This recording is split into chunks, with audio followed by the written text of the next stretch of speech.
If y'all need me to open the thing, then I declare this meeting underway. And I think we were told that the first thing is Tanya to run some highlights. Okay, I will do that.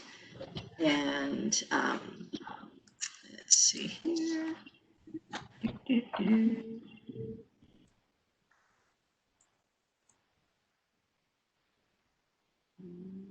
Okay. Oh, Aaron, I need the presenter ball, please. Coming your way. Thank you.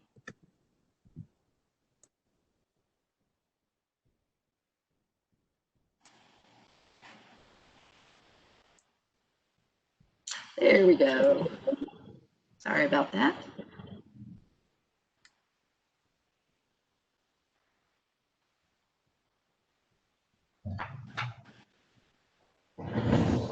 Okay. Well, thank y'all very much. So I am going to go through some highlights of the history of RHDC. After the meeting, I am going to share a much longer document. In my searching, I found a document labeled, excerpts from annual reports 1994 to, I don't know, 2003 or 5 or something like that. So I actually went through and updated with as far back as I could go and as far forward as we could go.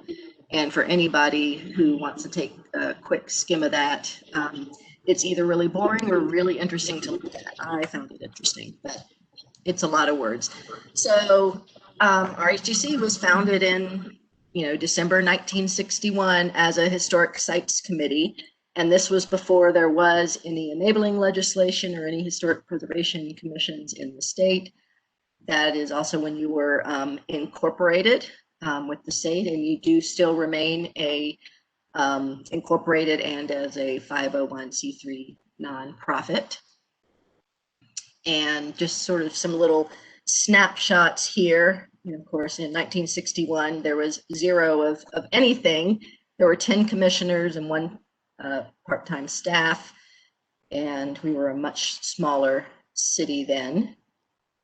And then, oh, okay, I forgot to go update these numbers, and I didn't prove that, sorry. We now have 29 National Register districts, 8 historic overlay districts, which with around 900, 1,000 resources and 170 some Raleigh historic landmarks. There are 12 of you and 3 full-time staff, and we are a much bigger city. Over the years, the makeup of the commission has varied. At one point in the 80s, there were actually 2 separate commissions, a historic properties commission and a historic districts commission. And there was in total 30 of you. And then in around 89, combined to form the body that you are today, although there have been name changes. And I know what you see is very small, and I apologize. These are actually snapshots from your, you have these display boards that we put up. It is not completely up to date, but these are some snapshots of that. This sort of on the left-hand side, the large bar, gray bar, vertical bar, it basically explaining that your logo is a representation of the city's 5 squares, and that's how we got it there. That's SD Hall. The colorful images on the right are palimpsests excerpted from the Common Beauty document, which was a history of Moore Square. So over the years, there's been a number of things. The commission was formed in '61. The Capital City Trail, which exists still with some signage out there. I'm sure you've seen these random brown numbered signs. Y'all did that in cooperation with the Raleigh Women's Club. Mordecai House was developed by the Historic Property Commission, and a document was published in partnership with the Junior League. 69 is when the first historic landmarks were designated, and in 1972 is when Mordecai opened to the public. In 1975, that's when the Oakwood, Raleigh's first historic overlay district, was designated. Dorton Arena was designated a landmark as early as 1976, the first modernist designated, and it's significant in that it was only 30 years old when it became a Raleigh historic landmark. Unlike National Register listing, the city code and actually even the state enabling legislation doesn't have a age requirement. It's a matter of what has special significance and has history developed. Blunt Street, Capitol Square became historic overlay districts, and the first comprehensive architectural survey was done in 1977, and we published a Raleigh historic inventory in 78. So let me go through. The mission is, RHDC's mission is city's official historic preservation advisory board to identify, preserve, protect, and promote Raleigh's historic resources. So that's why it says, identify, preserve, and protect. So preserving being maintaining neighborhood character, and this is done through historic overlay districts and landmarks, and you've got plaques. Preserving is done through helping with adaptive reuse projects when possible, encouraging people to use the tax credits, landmark designations as well.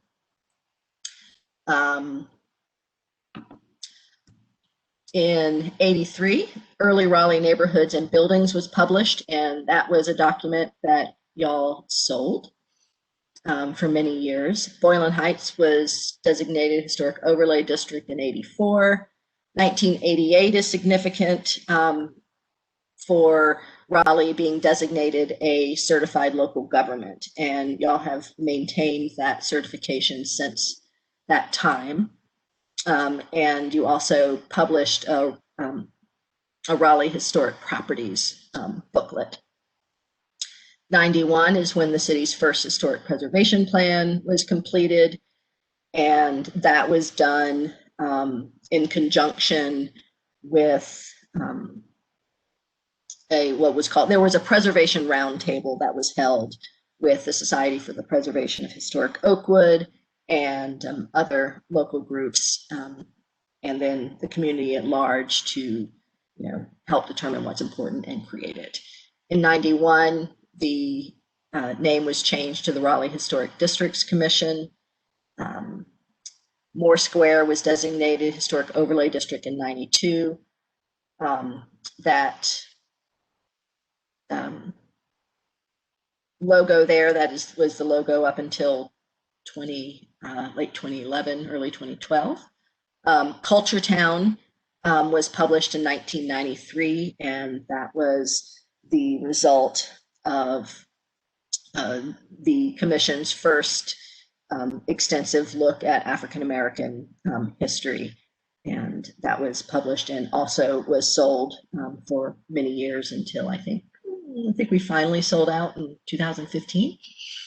In 1995 is when we started a triannual newsletter called In the Districts. There was a travel itinerary developed and on the National Park Service website in 97. So you protect and you promote, protecting primarily through the certificate of appropriateness process. There are, of course, the design guidelines, and they have been updated numerous times over the years. 83, they were actually developed in, then there was an interim, I don't remember exactly when. And then they were developed in 94, but didn't get adopted until 2001. And then we embarked on another update in 2014, and then adopted in 2017. And that's the current version that we have today. Down in the sort of middle where you see Boylan Avenue sign, one of your projects was to get the sign toppers put on top of intersections in historic overlay districts. That was abandoned about, gosh, almost 10 years ago now, with the in lieu of the brown signs. And that was a project that preservation staff and the commission worked with the city on. So now, at that time, all of the historic overlay districts that were in place at the time got the brown signs. And each time a new overlay district is created, they will get the brown signs. So it serves both to visually just say, hey, this is a historic district, but also specifically it is the historic overlay district. So hopefully it's a question of why is that there? Promote.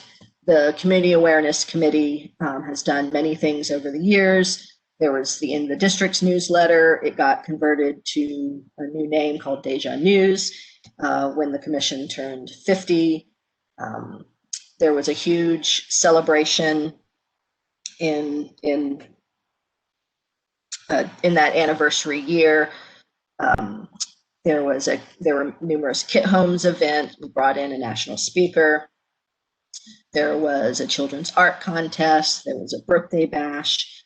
There were a number of activities. In 2006, a post-World War II architectural survey was launched.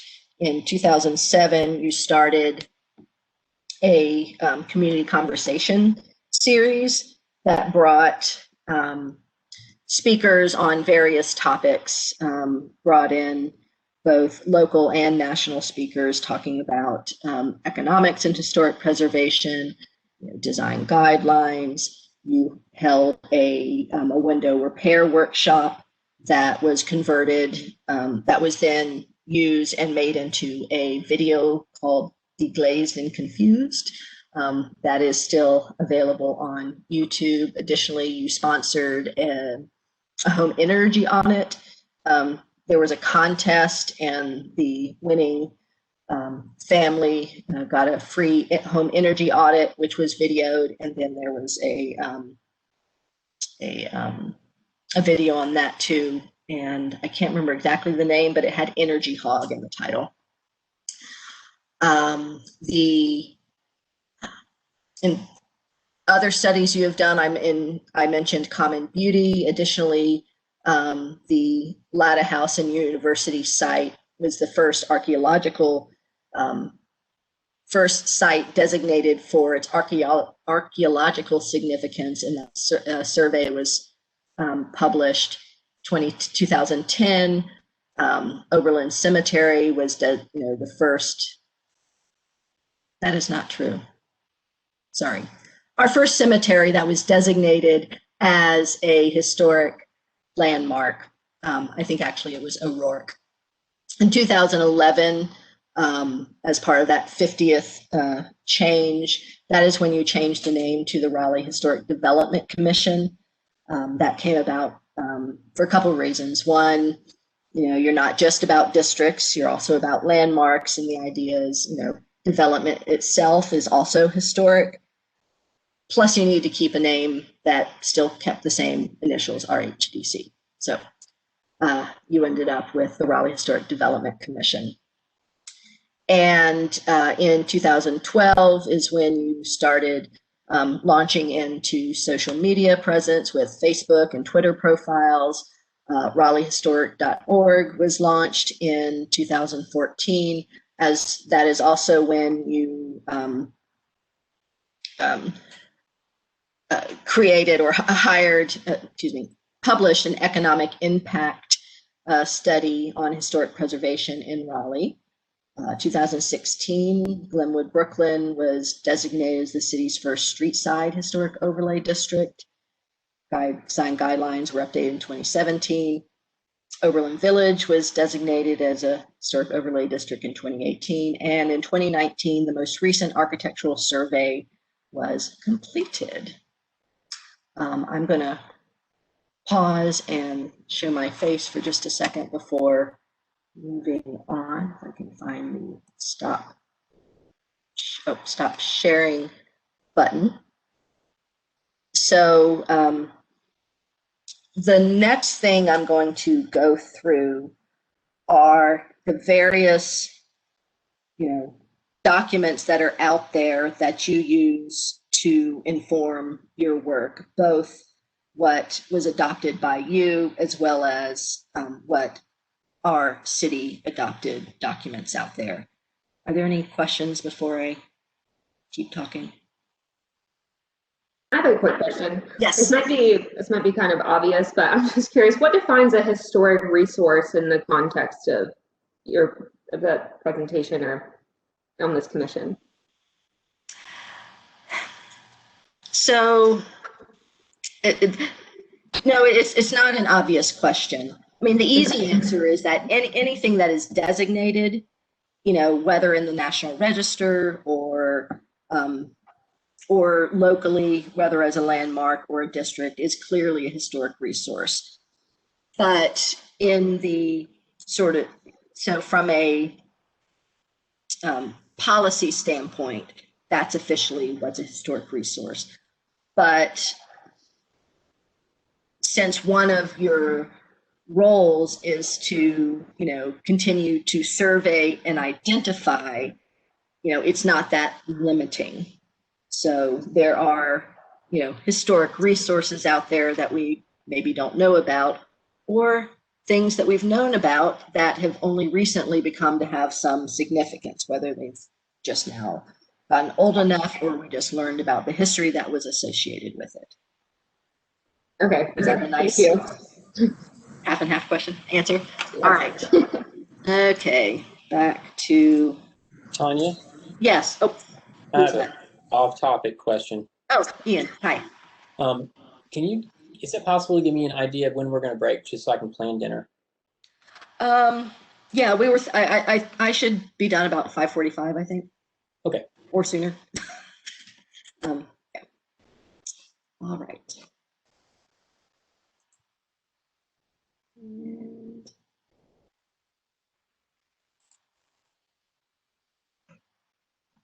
okay, there we go. Okay, I'm not going to read all these words. So the first thing that is out there is your work program, and it is included in the annual report. This is just snippets from the currently adopted annual work program. We did not do a different one last year. Typically, it is like near the end of the annual report, and you take this to City Council at the same time as you present your annual report. Your official work program does need to get approved by City Council, and we generally break it up into the various committees. And so this is, it includes some basic things. It talks about Dix Park, so you've got your ad hoc committee. It talks about general things such as the mobile app tours, the RaleighHistoric.org tours, and then some things you already know about, such as the LGBTQ historic context, and also just some generally, evaluate, maintain, and list of, potential Raleigh historic landmarks. You also have a strategic plan. The current one was from 2018 to 2020, so it's a multi-year document. It informs the work program. Hopefully they're talking about it together. The current format is a multi-page document. I just did a little snippet. I did send a link. One of the things I'd like to talk about, after you've had your conversation, is the idea of, if you still need a strategic plan, and if so, is there a more simplified way to do it? And then you have your bylaws, which is more words. It's your bylaws and rules of procedure. You are required to have them. It outlines your responsibilities and duties. as commissioners, officers, and the various committees. It also gets, approved by city council, and it was last updated in 2012 with the name change. It does need a new update to reflect the new UDO, as well as the new general statutes that went into effect that last year and this year. And there is a draft in the works and needs to get looked at again now that we've got, has to go through the city attorney's office also. So staff is leading that with, and then you will have the opportunity, of course, to comment. In the UDO, the Unified Development Ordinance, that's the code, but we call it Unified Development Ordinance. There are a handful of sections that are most relevant. There's one just on the commission itself, where it lists your roles and responsibility. There's a chart in there that lists, review authority, and that's where staff goes to verify exactly what we're supposed to be sending you, whether it's subdivisions or recombinations, landmarks. It says, all of these sort of development processes, who does what staff's role, what city council's role, and then what are the various boards and commissions roles. So that is in there. And then there are process pages on certificates of appropriateness and historic landmark designation. And then there's the actual overlay district zoning pages on, for the 2 historic overlay districts. For the most part, this is where staff comes in to be really helpful. It is up to us to really know what's going on here and make sure we're providing guidance. Feel free to read as much as you want, be super informed. Everybody has different interests, but that's really what we're here for. Okay, super lots of words. You have 20 powers listed in the UDO of things you can do. Some of them are basic, COA review, undertake inventory, cooperate with the governments. It also, hold meetings. It also gives you authority to acquire and sell historic properties, which is, how we're doing the Lustron. You can also recommend that city council acquire historic properties. Now, just because you ask doesn't mean you get. You could choose to restore, preserve, and operate historic properties. We also now have a city museum program, which is lovely. It talks about demo delays. You report COA violations. So there are a lot of, and it specifically has in there that planning staff, we help you. So there's a lot you can do, and it is, each, new commission, to come together and decide, what is important now in this moment to you and to Raleigh. There's the comprehensive plan. There's a historic preservation section. It now also includes some items that are related to the Historic Resources and Museum program, but they are largely historic preservation program focused. There is a section on Raleigh's historic identity. There are policies and there are action items. The policies that are in there, they provide general guidance to you, to staff, to other city departments. And that's what staff uses when we're in that, when we're evaluating rezoning cases. The comprehensive plan is used. That is what the what the other planners do when they're looking at the other sections of the code as well. So the comprehensive plan is used for the zoning reviews. Additionally, there are action items which are used to inform your work program. Some of them stay in there. I like that because it says we completed them. If you see something that's interested, we can talk about it specifically, but there's, things that are in there are to do a study of historic view corridors, evaluate for architectural significance, wayfinding. The planning, zoning, and neighborhood conservation section, where you have a lot of things.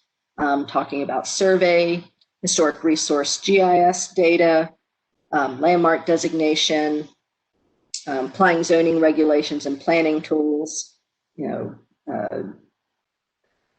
perhaps getting criteria for city capital projects, economic hardship provisions. Some of these that are in, some of the action items are things that could be done now if you so chose. Others do require enabling legislation. So they're written to say, pursue enabling legislation for so-and-so, or, gauge the interest. So there are short-term and long-term action items in there. There's a section on housing, building codes, and adaptive use, and it has some suggestions about maybe getting a parking reduction for adaptive use. Looking at historic resources and affordable housing. The titles aren't necessarily super explanatory, but demolition permit conditions is the idea that you couldn't just go in and get a demolition permit in a day for historic properties that are not in overlay districts. And then demolition denial criteria would be something that would have to go to the legislature and get either special legislation or enabling legislation. And then coordination outreach, I just say generally public outreach, maybe work to start a preservation advocacy group that can spin off. There's not one that's Raleigh focused specifically, or create a rehabilitation development corporation, again, as a spinoff. Maintain local, certified local government status. And then a section on funding and incentives. Pursue legislation to get some tax deferrals or tax freezes. There are two things in here about the Preservation Loan Fund. One is looking at the program as it stands now, and one is more towards what you've talked about most recently, about perhaps there being a different fund that can serve a different purpose. I'm gonna unshare again for just a second. The comprehensive plan, one of your roles and responsibilities is to review the comprehensive plan and make comments and suggestions. It is updated periodically. The goal is to not have a big overhaul like was most recently done. And so when those updates happen, we bring, staff brings them to you, and you decide, you look at it. Are these policies and action items still relevant? Do you want to suggest changes? Is there something that we completed? So you do have an opportunity to influence that document. Any questions on that? I have one question on the advocacy piece, because I know we had discussed this at last year's retreat meeting, and the feedback was, well, we do have we do have other groups that, while not Raleigh specific, they are advocates for preservation. But for the advocacy piece, does that document basically give us carte blanche to go ahead and start advocating for preservation, or do we still have to get approval on a case-by-case basis from city council before? Yeah, you still have to get approval. So that particular action item is talking specifically about creating an advocacy group that would be a spinoff and separate from RHDC. So right now, because you are both a city council appointed commission and a 501c3 nonprofit, essentially, you all serve both. It gets a little bit complicated. So when it comes to, advocacy from a political standpoint, you do need to go to city council. A good example was when the historic preservation tax credits at the state were going to sunset. You sought permission to, create a video to share information out there, and that kind of thing. So it's a fine line that you have to walk there versus, what is, in the protect and promote standpoint versus advocacy. Tanya, I want to ask you another question to follow up with that. Yes. And I have to tell a little story based on what I understand about what happened in Columbus, Indiana. In Columbus, Indiana, the Cummins fortune or the Cummins Engine Company would actually pay the design fees if a given property hired a somewhat well-to-do architect. They would pay their design fees if that client followed through and built it and did what they were supposed to do using that design architect. Is advocacy on something of that front and something that would fall within that kind of category?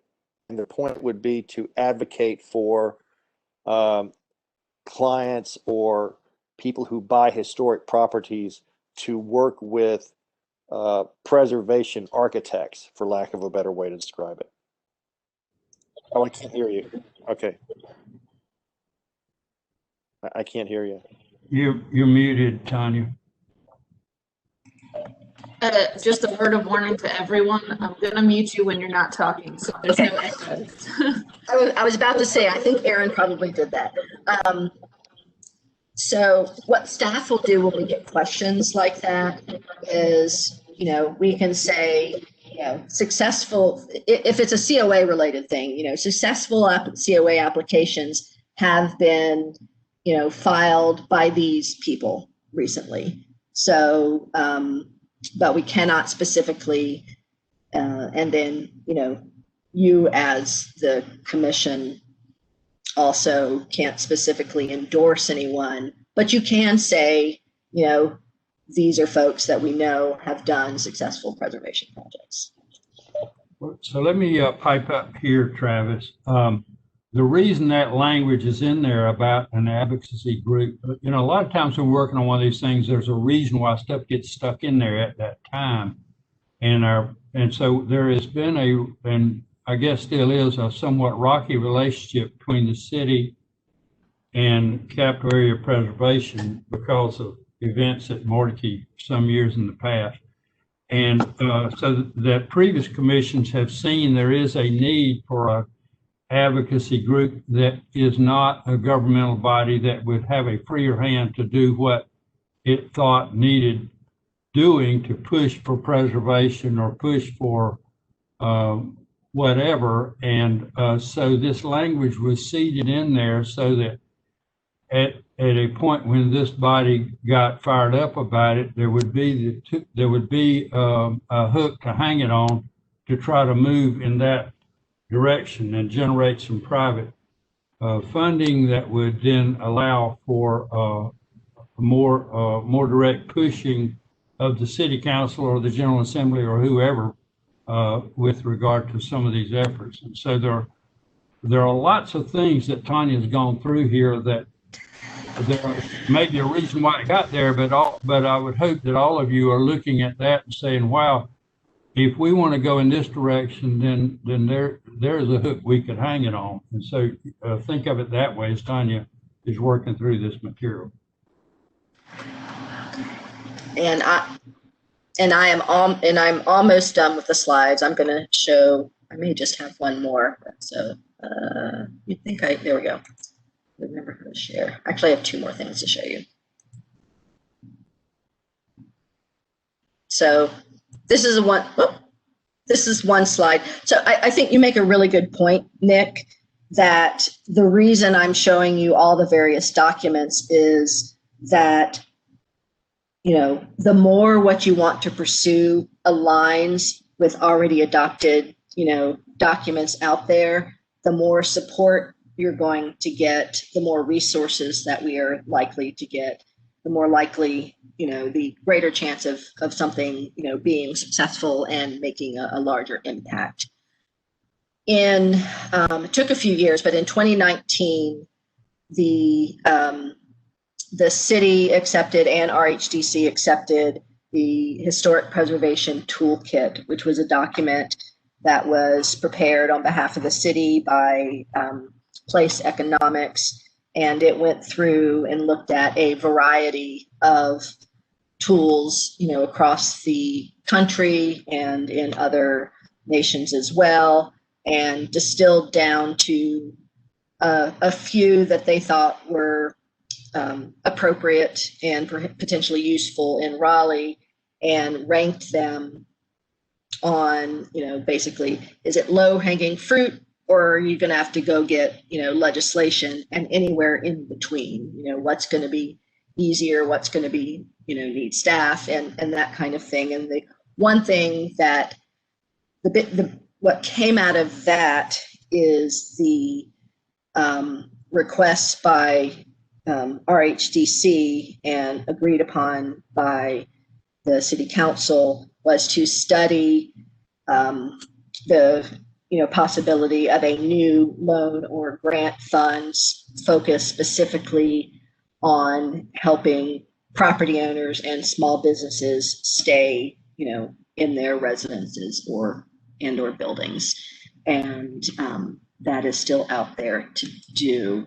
And we are going to discuss, and I'm going to stop sharing for just a second. So my goal today is to, and you can choose to have a different goal, but is for y'all to talk about the different ideas that y'all had already talked about and mentioned before. Let me back up. I would like you to talk about sort of big picture ideas of where the commission wants to go, and then the projects that will help you, get there. And I created a draft document that I haven't pulled up that I'm going to show you. But you mentioned a number of things at the various commission meetings. One dealing with community awareness and the website. Also talking about what things are. Anyway, talk amongst yourselves. I do want to make sure we hear from everyone. So if somebody's being, really quiet, if Nick doesn't get to you, I'm going to, poke you. Aaron is going to be taking notes. And so we can actually, looks like it's about time to maybe go grab food, and then I can find that document. She's going to be taking notes and see if we come up with some broad themes. So the idea is to not make a decision today, but to see if there is a consistent consensus on the general idea of what you want to go. A good example was in 2012, the commission decided that they were going to look specifically at sustainability, which is one of the reasons, for some of the changes that was in the design guidelines. So, what are the bigger picture foci that you want to have? So I am done. Is it okay, Nick, if maybe we take a brief break for folks to go grab food and come back? Yeah, it's fine with me to break here if that works for you guys. Do you think that you are set up so we can pick back up at no later than 6, maybe 5 till or something like that? Does that work for everybody? If we can turn it pretty quickly on the food, then we can get back to what we're doing and get done with it. I would hope that you all will also have an opportunity to look back at the work plan, which is more the specifics of what we thought we were going to be trying to do, and think about which of those needs to be dumped and which ones we really ought to put more energy on, and maybe have some specifics with respect to those. hopefully that would target our discussion a little bit, but we can, like Tanya said, we can start with the bigger ideas first. So, all right, feel free to stop your video, go get your sandwich or whatever.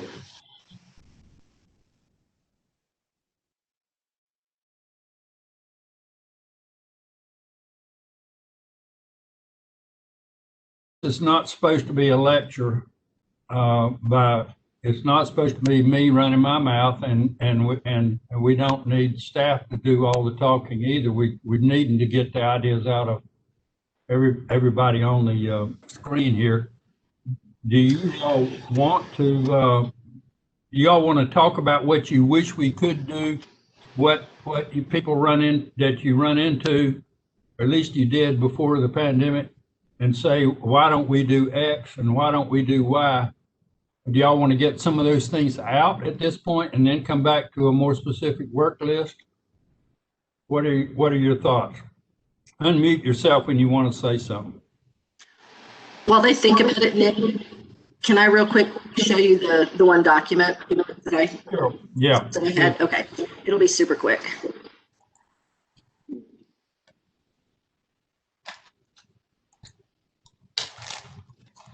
Okay, so this is kind of what I was thinking that I would like for us to get to, just, you know, sort of nice and simple. I just plugged in some of the things that were already on your work program, and some things you already mentioned. You know, sort of 2-word things: community awareness, resident displacement, and then, you know, with the goal being to focus on identification or focus on economic incentives, and then coming down to the project priorities. So that's all I wanted to show you. And I can put, you know, whenever you want, if you need me to put up the work program again, I can Tanya, do that. Use a few more words to explain what you just said. So right now, your strategic plan document is about 7 pages and worked really well for 6 months to a year, maybe even a couple of years. The 2019, the current version is an update, but it's been difficult to track, and I think the one thing it didn't do was really distill down to sort of what are the goals, really bigger picture. So, because there's so many things that you can do with historic preservation. So rather than getting, you know, you need the nitty-gritty projects, but, you know, how do they fit into your current, you know, mission within a mission, so to speak. Does that make sense? So the basic ideas are in there. It's just not very practical, usable, and it needs to be flushed out and reorganized so you can track what we actually accomplished. A little bit that, and easier to digest and make sense. So, you know, for example, the Lustron House project, you know, that's been on the work program for a long time, but that could come under a heading of, you know, endangered properties. So to be able to act upon and quickly help, you know, save endangered properties. And then, you know, projects could be the ones you know about, the Lustron House. You could put under there, you know, keep an eye out for projects to let, you know, endangered projects, and then, you know, talk to them about landmark designations. So that's more than I'm thinking. So not just easily, excuse me, not just from a tracking standpoint, but also from a digestibility, and also make it easier to explain to others. Or do it a different way. Again, that is coming from me. Would part of that strategic thought be about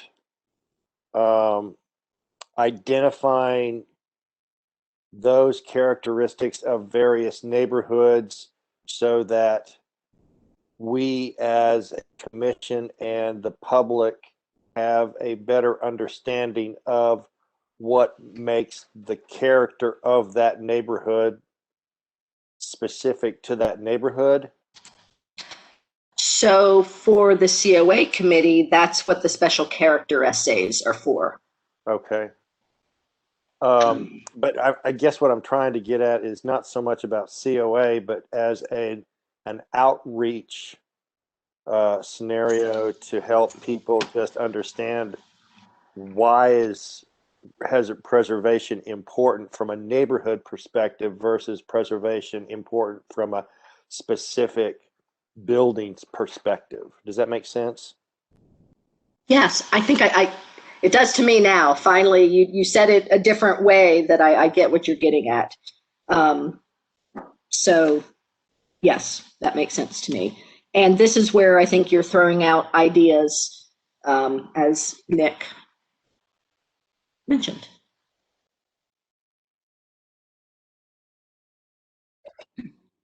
Well, and to follow up on that, you know, part of, I think, the educational outreach is to, well, you know, when it was put into the zoning specifics, and I'm talking specifically about Glenwood, Brooklyn, we had, before we went into a historic overlay, we were what was called Special R30. And Special R30 was specific in its understanding of the neighborhood, saying that houses are no higher than 1.5 stories. The distance between the house and the street is this much. There were specific things in that Special R30 zoning that talked about the neighborhood. It didn't talk about the details of like having porch, you know, having a specific type of column or a specific type of porch or something like that. It talked about the generalities of mass space, open space, relationship to the street, you know, things that made the neighborhood what it was versus what the character of each individual house was, if that makes sense. It was helping. It always, and it actually seemed to work a lot great in terms of having people understand, that's what makes a craftsman house is because it goes 1.5 stories. You know, things like that kind of talked about the generalities of the built environment relative to the open space and the relative to the street and relative to the sidewalk. And you know, it's like, oh, so that's what makes Oakwood is that it's, you know, you've got a 4-foot sidewalk, a 2-foot planting strip, a little tiny fence that's, you know, 2 feet tall. And it talked about the character of, it also set up the sociology character of understanding, because I always used Oakwood as an example of the southern relationship. When people would come down, I would always talk to my other architects from other places, other cities, and they go, well, we're going to come down, we're going to associate with so and so. And I said, well, let me tell you how the structure of Oakwood works. And I think it's a wonderful example about how southern relationships are built.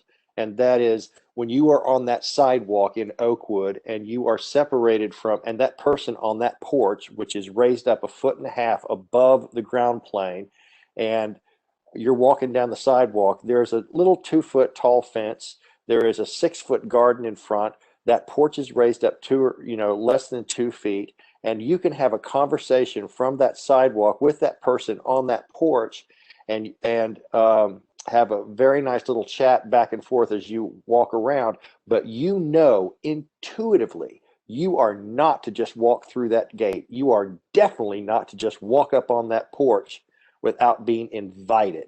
And the understanding, and until you've walked around that block a few more times and you've gotten to know that person a little bit better, that's when you're going to be invited on that porch.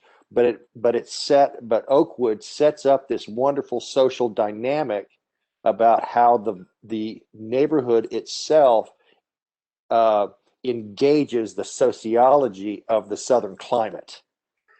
And I've always found that to be just fascinating from a historical standpoint, because once we start pushing buildings back in Oakwood, once we start eliminating the sidewalks, once we start taking down the little, the front porches, that dynamic of that Southern sociology gets taken away with it. So it's the connection between those things and how we begin to think about this, the built environment in a sociological way rather than just in a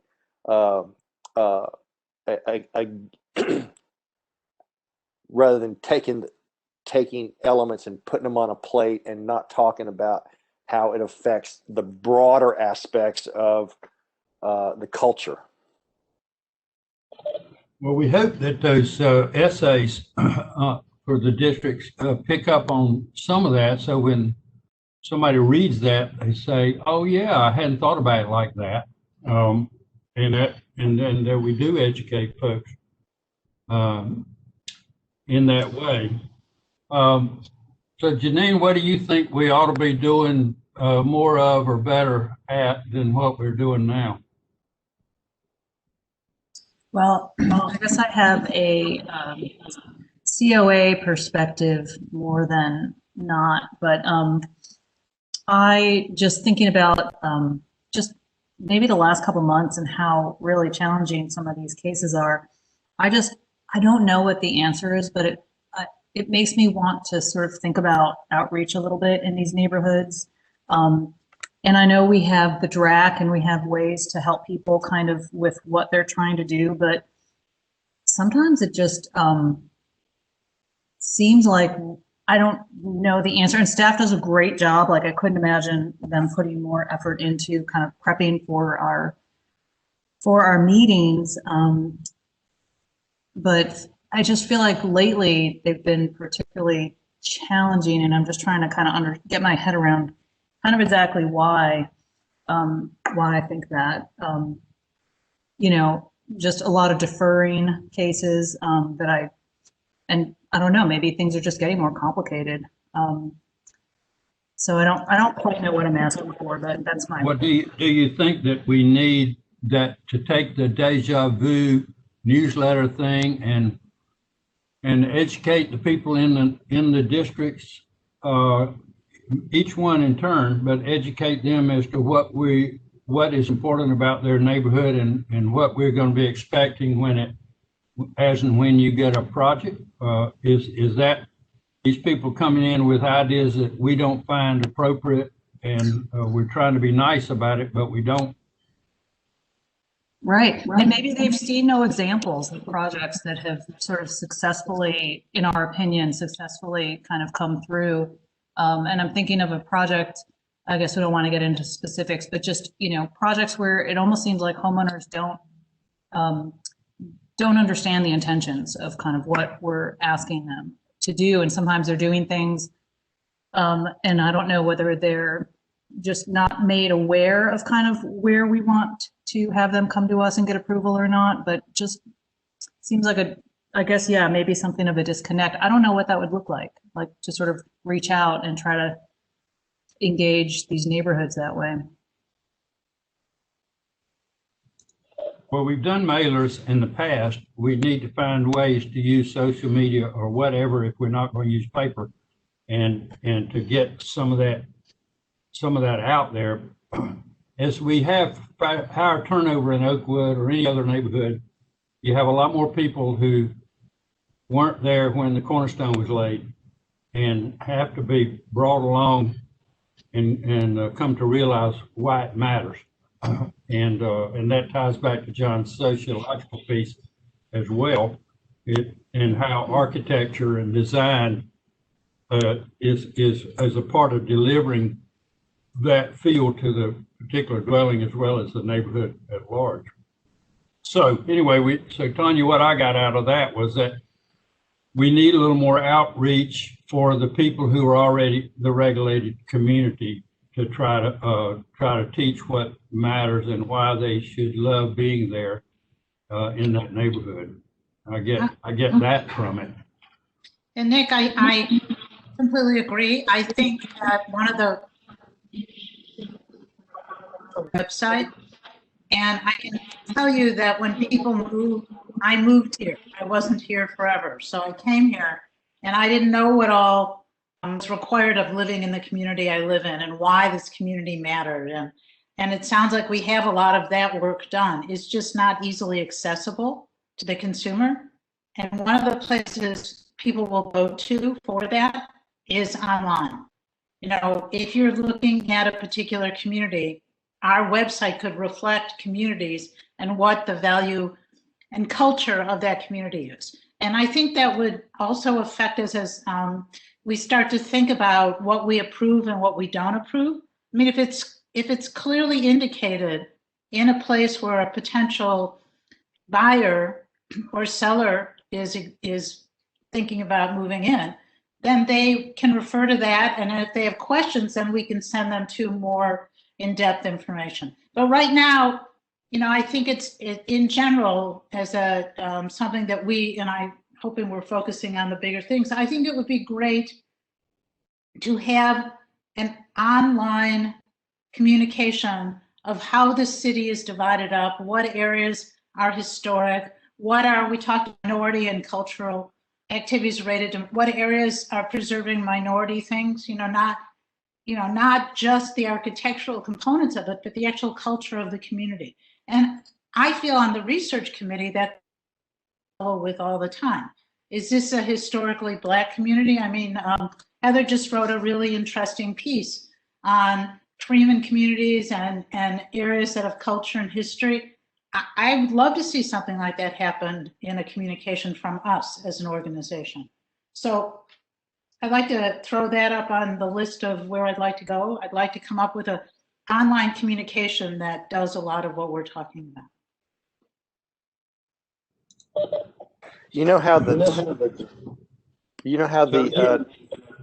I'm sorry. Go ahead.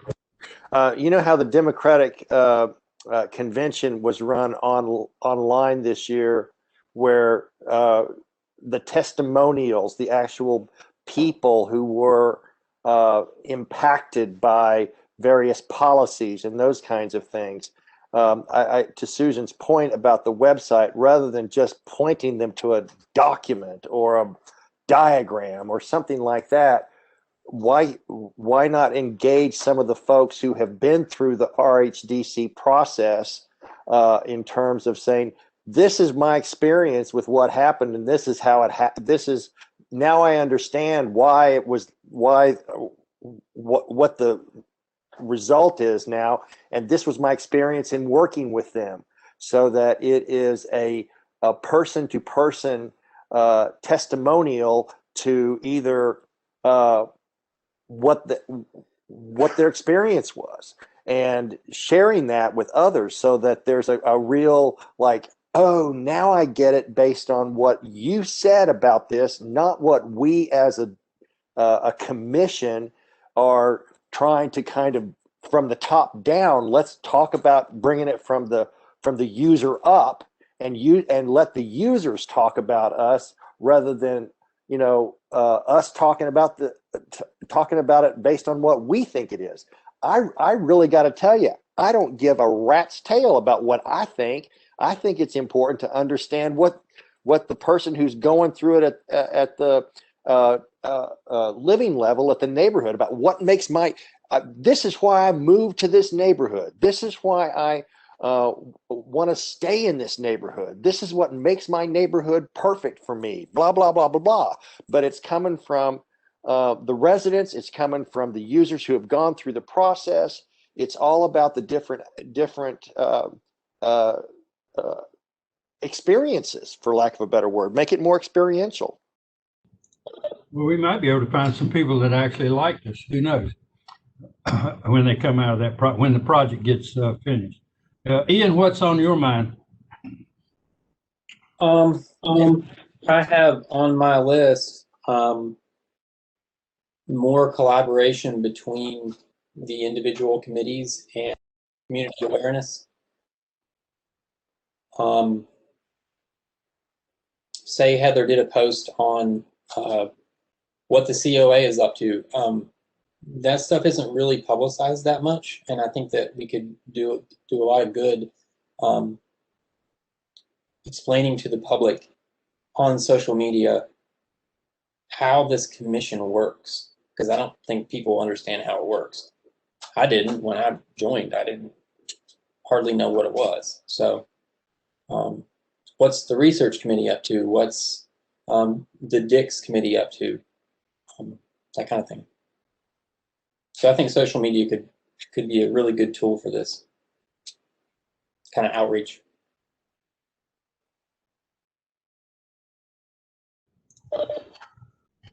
Good point. Okay. So Gaston, you're hearing plenty from Oberlin. What do you think we ought to be doing? Something that we touched on it earlier, and Travis mentioned it, and we talked about it last year in the last retreat. It's backing up away from this. 2 points. First is, yeah, I agree 100% that Ian has a great concept that we figured out a way to more collaboratively share internally what we're doing, but also figure out if there's a way for us to collaborate externally to other groups that have a common interest, at least in our principal mission, and a common interest in architectural integrity and historic integrity and how you don't have to tear everything down to build what you want. Figure out a way to do some external collaborative efforts if we can. And the second thing that I worry about is this notion that we're a hybrid, quasi-governmental, nonprofit-ish, where our professional staff are wonderful, but they are, we're all aware that this is being recorded right now, and they have certain strictures and rules they have to follow, and the rest of us, more or less, are more free. So we're kind of encumbered by not having an advocacy group that's somewhat unleashed to advocate more sharply for historic preservation. Our group's wonderful. We're doing great things, and the staff is, if without the staff, we wouldn't be doing anything except having Zoom meetings. But I worry that there's no fire in the belly, and we need to figure out, somebody needs to explain to me someday what capital area preservation does. I don't quite get it.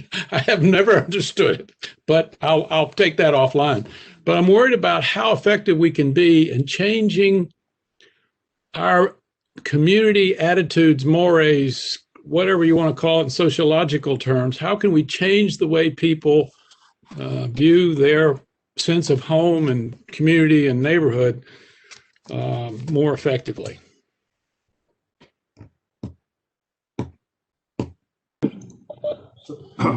That's another good point, and it's about almost everything so far has been about communication one way or another, it seems to me. Rashay, what are you thinking?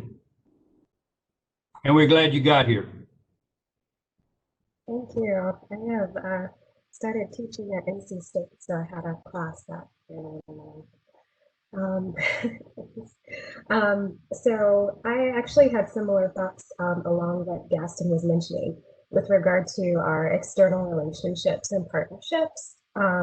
As Ian mentioned, I didn't really know much about what RHDC did until I was, reached out to try to become a part of it.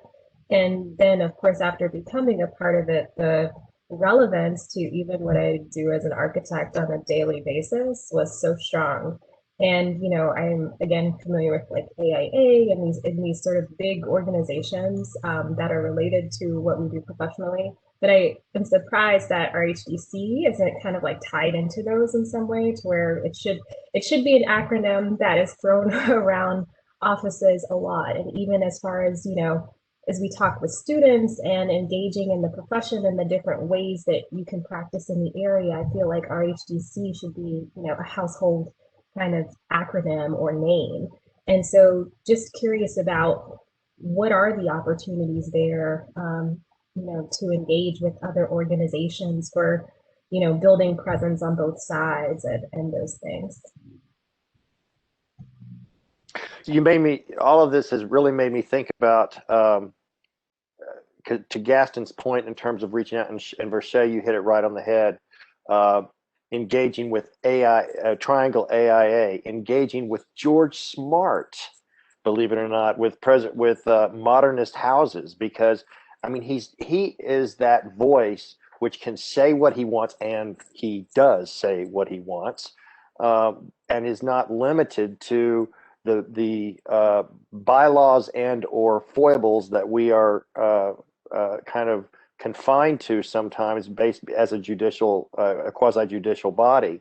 I think that finding and reaching out to those other groups and becoming part of their websites, as well as they are part of ours, so that folks know that we are not just a standalone on the hill ivory tower group of folks bestowing decisions upon the masses, but that again, we're building from the ground up in terms of engaging the folks who we affect, and we are also engaging the other organizations that have a much more powerful voice or free voice to advocate for. Basically, what we're trying to do is just make better design. So let's engage the design community in a much more effective way, and that we're just another body that's here to protect that design, those design choices. Janine? Yeah, I love these suggestions, and George Smart is, it's an interesting suggestion, is totally appropriate with his appreciation of existing and historical architecture. And I think also these ideas of bringing this through AIA, through NC State, reaching out to students. I'm always talking to prospect hires. There's so many places we all interact with people. And I think that would strengthen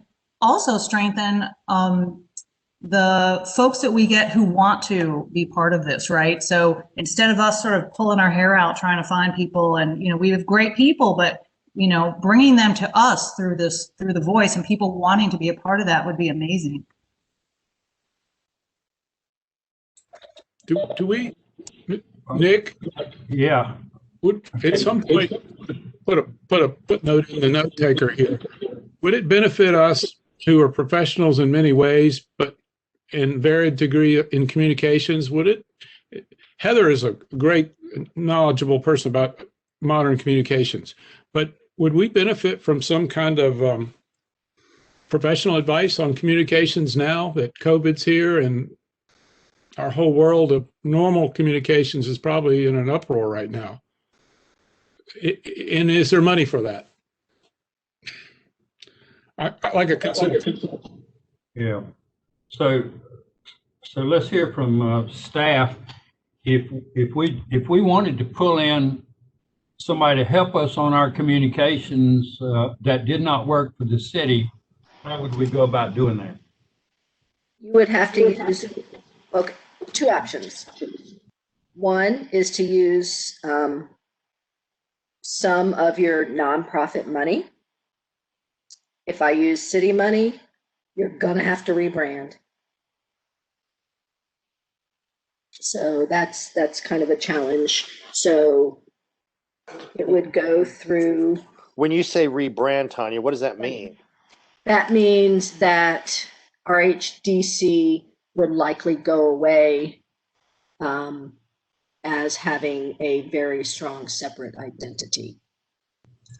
The city, so let me pick up on that, John. The city is working to provide across the board uniformity with respect to their branding, et cetera.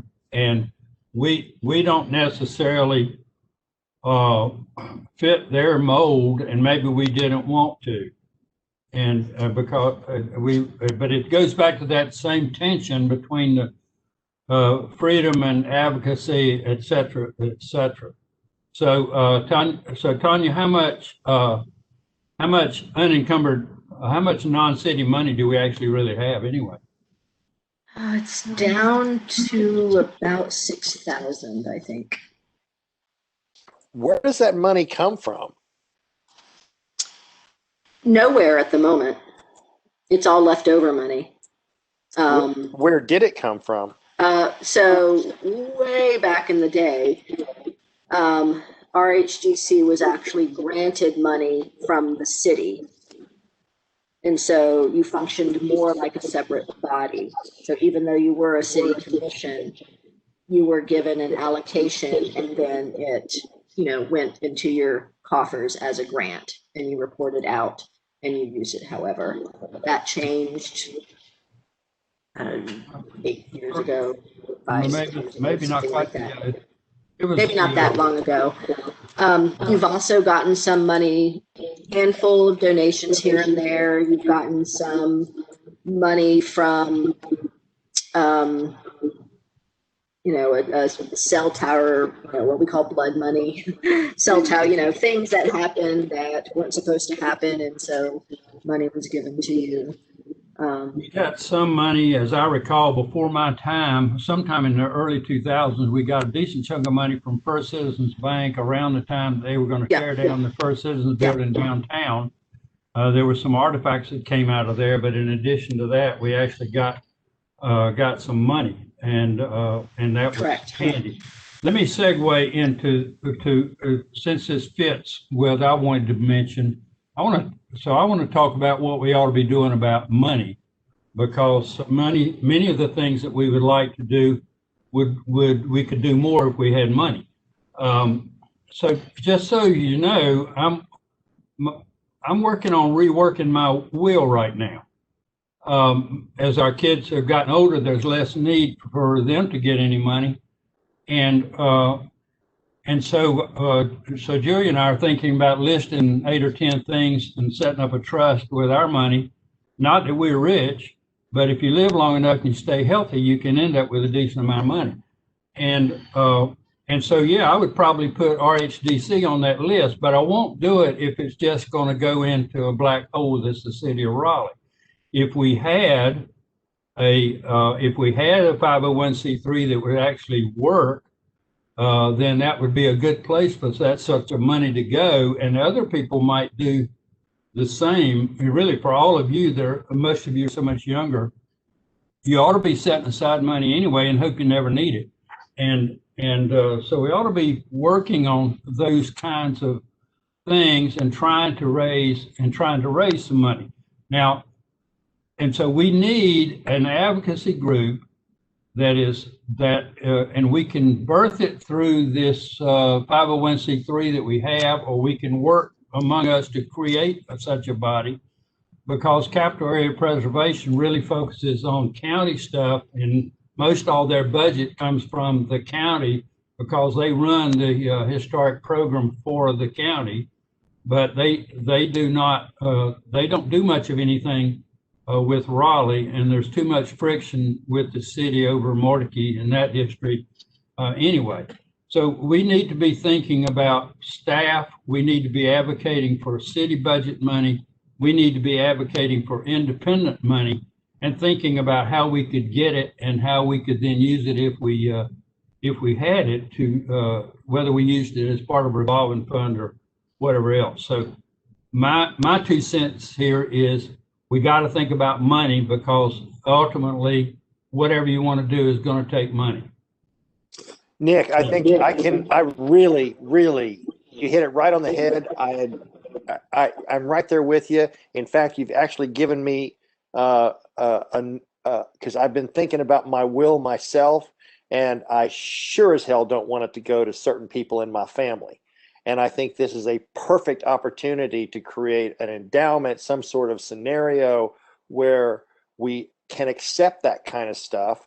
In addition, the opportunity through that kind of 501c3 thing allows us possibly to do what oh gosh, my house was on it one time. It was capital area preservation, not capital area it was where they did the tours, and they would do one every year for whatever historic property. Like they, one year, it was the first year that I was involved was the Montfort Hall, and they were focused on the neighborhoods between Boylan and Glenwood South, and they put all these various houses, and the folks who owned them opened the places up, and they charged money for the tour, and people, raised money in that regard. I think that may have been Preservation NC that did that. That's what it was. Yeah. So Preservation NC is statewide. Yes, that's what it was. And to Ian's point about getting information between our various committees on this thing, what I found to be interesting is that if we have the ability and we had the money from a 5013C to basically hire, for lack of a better term, a marketing guy that could create all kinds of videos for us that talk about testimonials and things like that, where we as commissioners and or committee members could actually talk to the camera and talk to folks about what each of us do on our own committee. I think it would be a wonderful way to kind of be more real in terms of people, because that's what that's what all this is about the people who both live in and govern and promote and advocate what we're trying to really do, and that is just trying to make a better scenario across the board. And what better way to do that than through these kind of slicker campaigns? But we can't do that without money, and ways in which we can create that 5013C. Please, I'm more excited than ever in hearing that. Thank you. So to be clear, you have a 501c3 right now, and it has been that you have separate bank accounts. So we're talking about an entity, which is also a great idea. I agree with you, Nick. But I kind of want to talk about this. I've spent 30 years in marketing, and I agree that there's lots of wonderful ideas that can come out about how we recognize, how do we make ourselves in greater communication with other groups that also do historic preservation, or other parts of the city or county that do other components of preservation or architecture or planning or whatever it is. I think this is a topic, and I don't know if this is the kind of stuff you're talking about, Tanya. We need to address it. Like, as an organization, we're now talking about taking us to a level that I wasn't aware of executing on to date. A level that talks about how do we communicate with other organizations, build a brand that is relative to the community and the area that we work in, and how do we raise money about it. And those are fairly global topics, and up till now, I hadn't heard that as part of a discussion with this organization, but I think it's really the next step. Who are we? What is our brand? How do we part of the Contemporary Art Museum? And we had to literally go back to defining a mission and a vision and an endowment and what our goals were. And if we have that, and maybe we do, Tanya, maybe it needs to be updated. And maybe we really haven't put that together. But it sounds like that's where we're going. It takes in the issues with minorities that we've talked about. It takes in who are we as an organization, who we want to connect with, how do we want to communicate, what is our elevator, what is it that people need to know about this? And I want to make sure we get everybody involved in this. Katie, what are you thinking? What are we missing? Well, I agree with the comments about the marketing and needing to establish a brand. I too work in marketing, and I think having some kind of established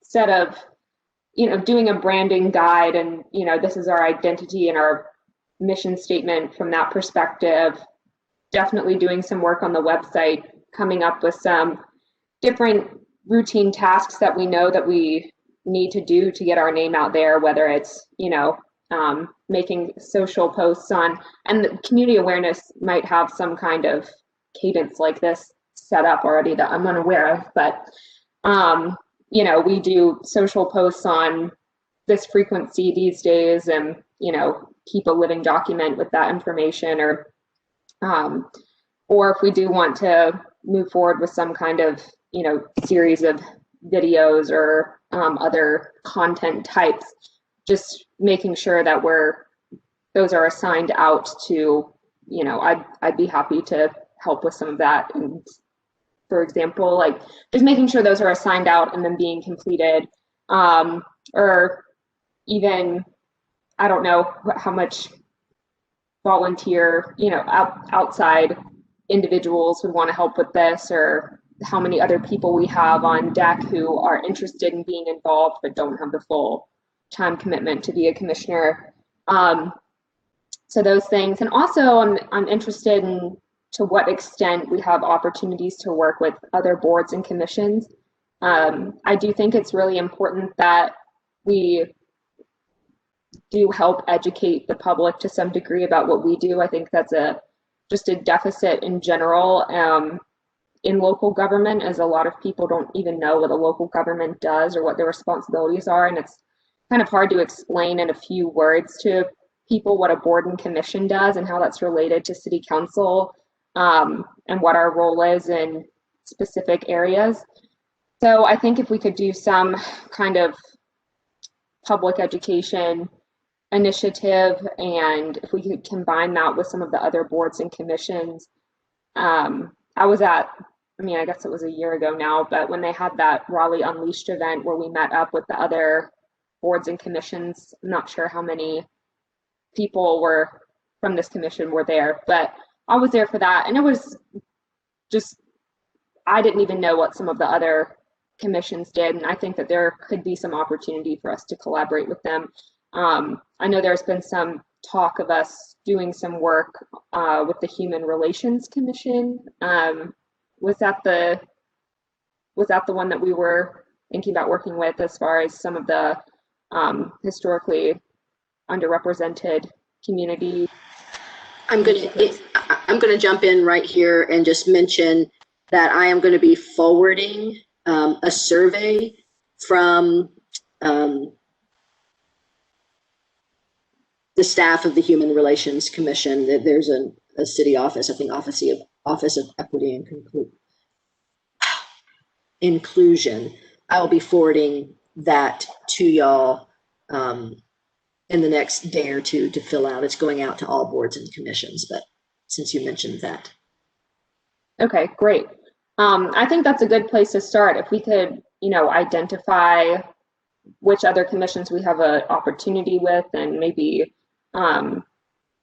see how we could all work together, see if there are any projects that they're working on that we could be a resource for. I'd like to see some of that happen. And then also on a different note as well, I would like us to work on seeing if we can find some properties to recognize that are outside of the normal districts and some of the HODs that we've already designated. I feel like there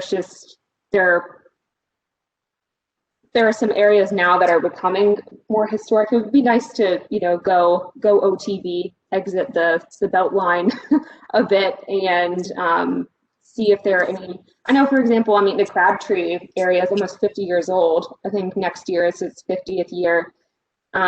So it's not like it's all just new development outside of the Beltline at this point.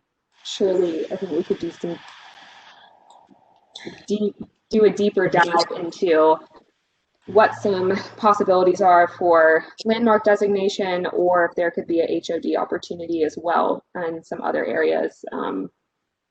So yeah, that's my hodgepodge of thoughts.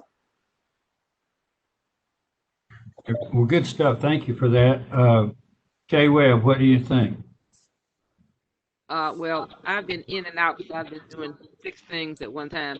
But mostly, as you say, what we need to do depends on money and staffing. And so my first question when we first started talking about this with the newsletter, who would be responsible for all of this communication because of staff, and the staff is pretty, stretched thin as it is now. But to the extent that we can find money and collaborative ways to do this, I'm in favor of much of what everybody else has said.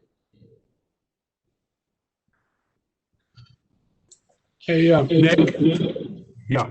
speaking to Katie's point, Katie's point, Katie and Kay were both at that Raleigh Unleashed, as was I last year. And one of the big points that was made, and I was stunned to know that there were all these commissions. I didn't realize they had so many commissions. Well, we got 13 of them, something. I don't know, a lot. It was a big point made that we don't share collaboratively amongst all the commissions. The commissions have no inter-commission communication, intra-communication.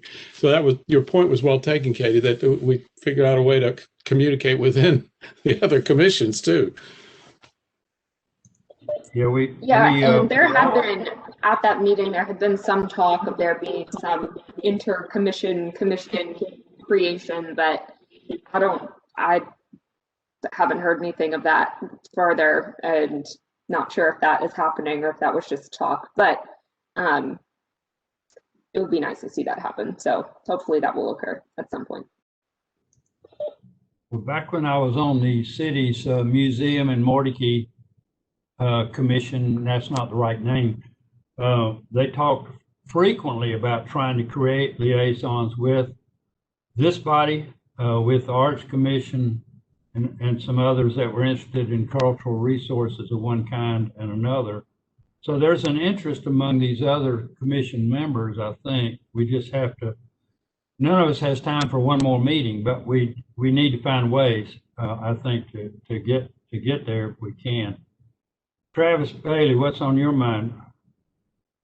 So I believe this is my 4th annual retreat, and it's the 4th time that the website has been brought up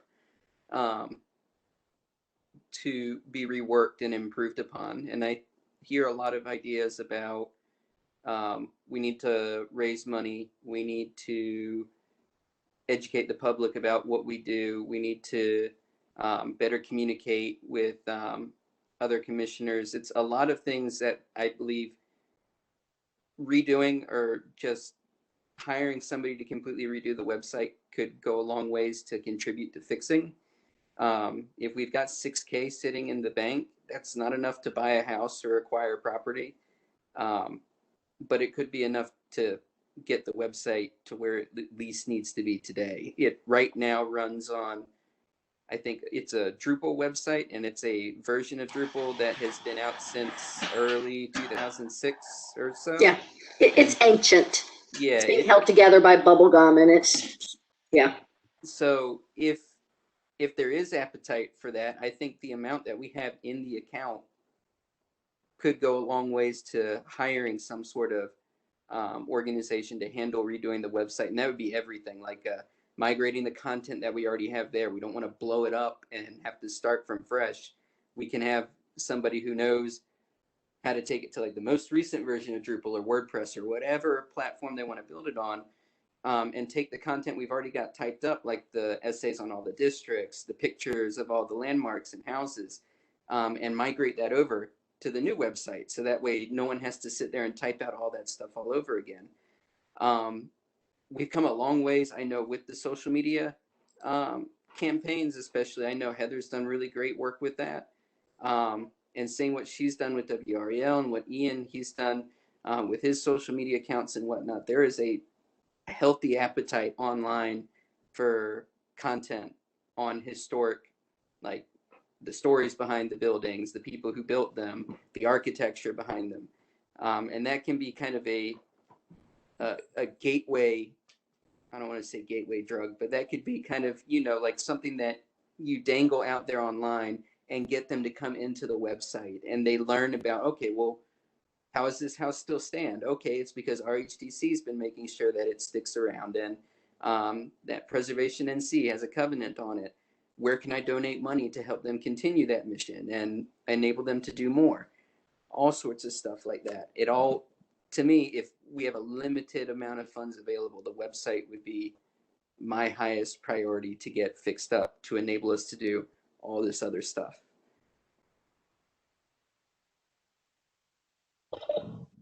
I think that's really good, Travis, and it's really good that you reminded us that how many times we've talked about some of this, and maybe we need to get past talk on it. Real let's see. quick, in the outreach committee,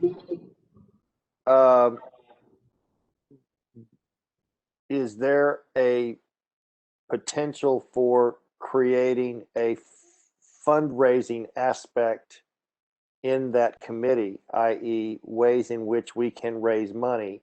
I'm happy to put on two hats and volunteer in that as well to figure out ways in which we can, i.e. tours, i.e. something, bake sales, hell, I don't know what, but something that comes up with ideas for how we begin to deal with this issue of how we raise more money. Because as Kay said, this is all boiling down to funds. And once we get the funds, we can begin to really engage how we do it. The other aspect is on a social media aspect in the outreach committee is Instagram. You know, I'm reminded of George Smart's constant Instagram interviews where he will go out and pull up a little online video that goes into a podcast or something that doesn't cost a damn thing. It's just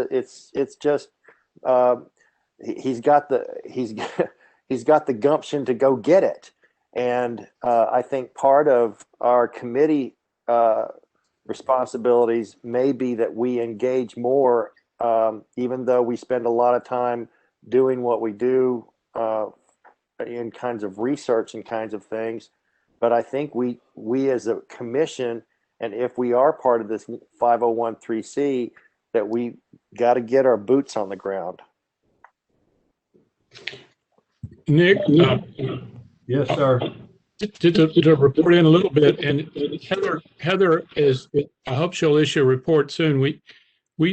She's been doing postings regularly on some of the social media sites per a schedule, an actual scheduled repeat. And supposedly a couple of us, didn't we discuss, I think we discussed having a couple, Travis, didn't we discuss a couple of us also helping her with the Instagram? Yeah, so we have an Instagram account. We need to get the time to get us access to it where we'd be copying and pasting the stuff she posts on Facebook to the Instagram account. But that's the thing is, if you have a social media presence and you're trying to get somebody to do something like donate money, attend an event, learn more about a particular landmark or district or how or why we do things, your social media presence is going to be kind of that face that you use to lure people into what you actually want them to do. And by that, I mean, if you've got this really interesting picture or video up on Instagram about like, let's say the Lustron house, and we as RHDC, we want to find a buyer for that Lustron house, right?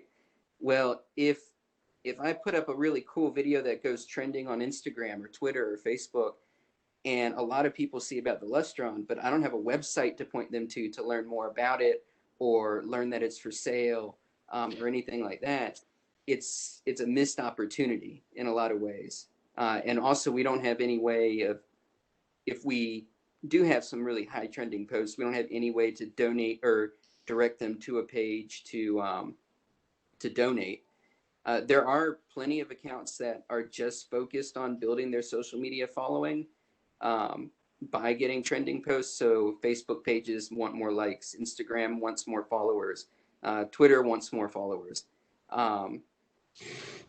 but I think our objective is to do a lot more than grow a social media audience. It's more of drive awareness through social media and then pull them into our website to learn more about us as an organization and what we do, and help us in ways, whether that's donating money, letting us know about new historic landmarks that we should be looking into to potentially designate, the benefits of being a designated property or living within a district, all those sorts of things. I think a lot of those more technical bits are going to be a lot harder for us to get attraction with on social media, and we'd have to have the website for them to land on to learn more. So you all might want to remember while we think about it, sometime in the past we've gotten some grant money and did it jointly with Preservation NC and shared a person who would give us some extra staff that could help us pursue an objective. And that might not work for the website, but you need to think about how else to get there with us being short of staff time, because staff is already pretty well overwhelmed. I move that we use the $6,000 to start. Well, we won't take official action on anything tonight because this is not a public meeting in that way. But we do need, like John was moving to think about what are the things that we want to add to our work plan. What are the real focus things? Is this the year we're going to find a way, one way or the other, that the website's going to finally happen? What do we want to come out of this with, and how do we need to adjust the various committees and the work plan? So I'm hearing very quickly,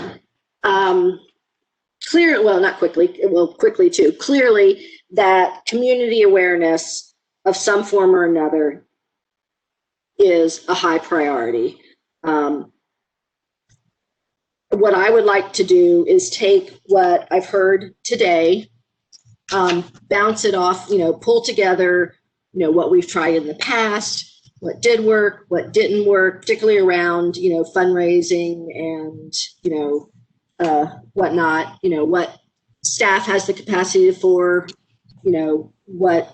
just sort of pull together our knowledge on this and bring to the business meeting. And then I am interested, though, beyond, so you're gonna, do some community awareness. So you are also still going to do some,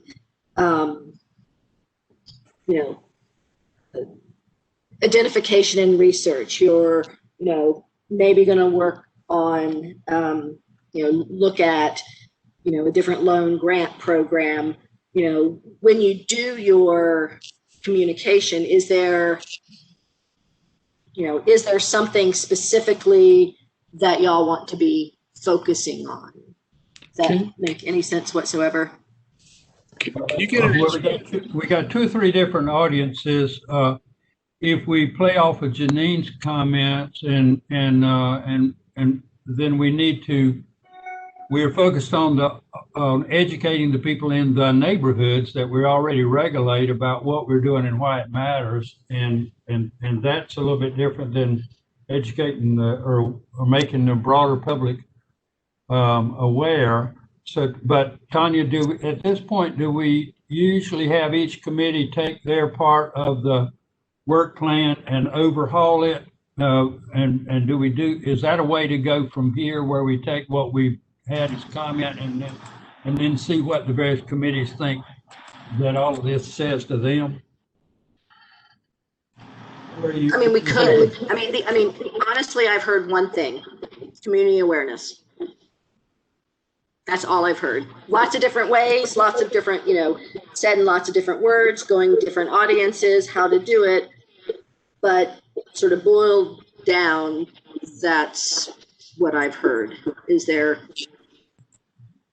anything else? So I guess the question is, You got Sorry, I muted. muted. I know, I should take my hand off the mouse. I was clicking it and muting myself.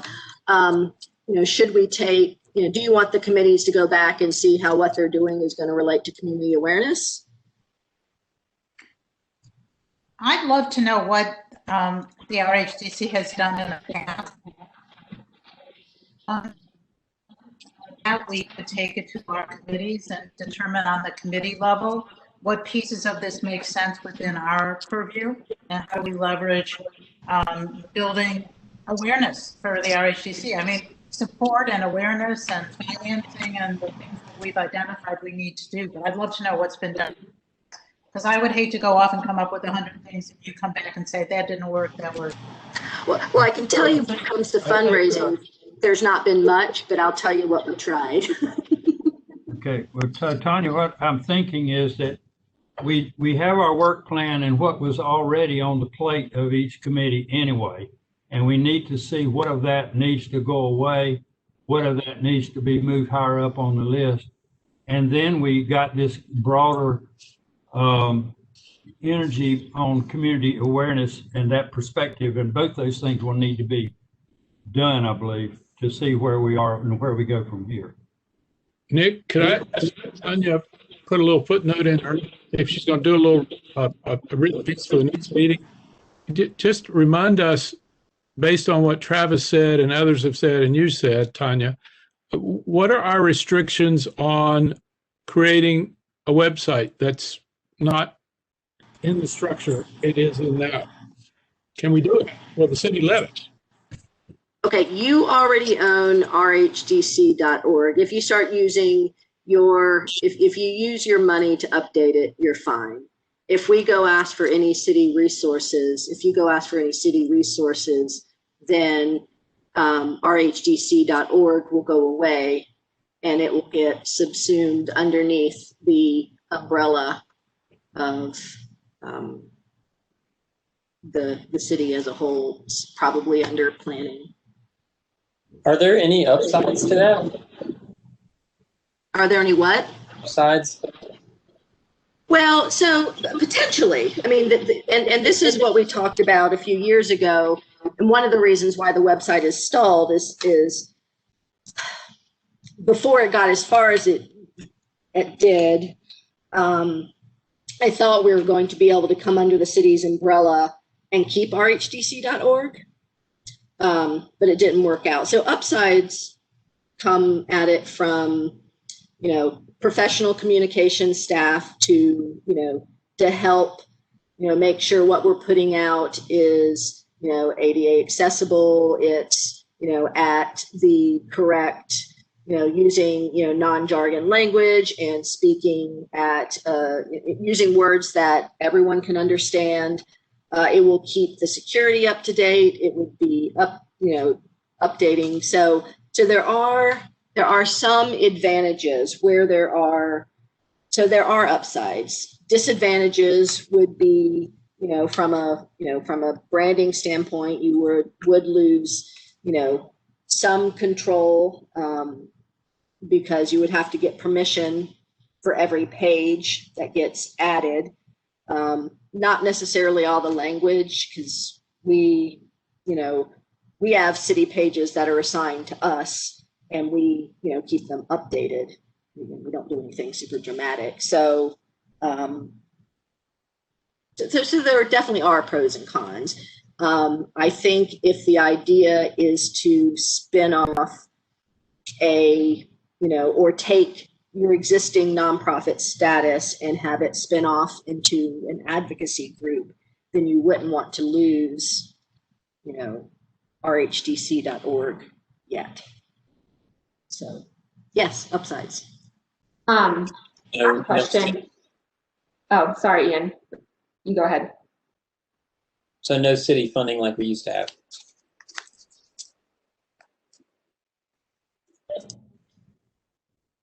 You're muted again, Tanya.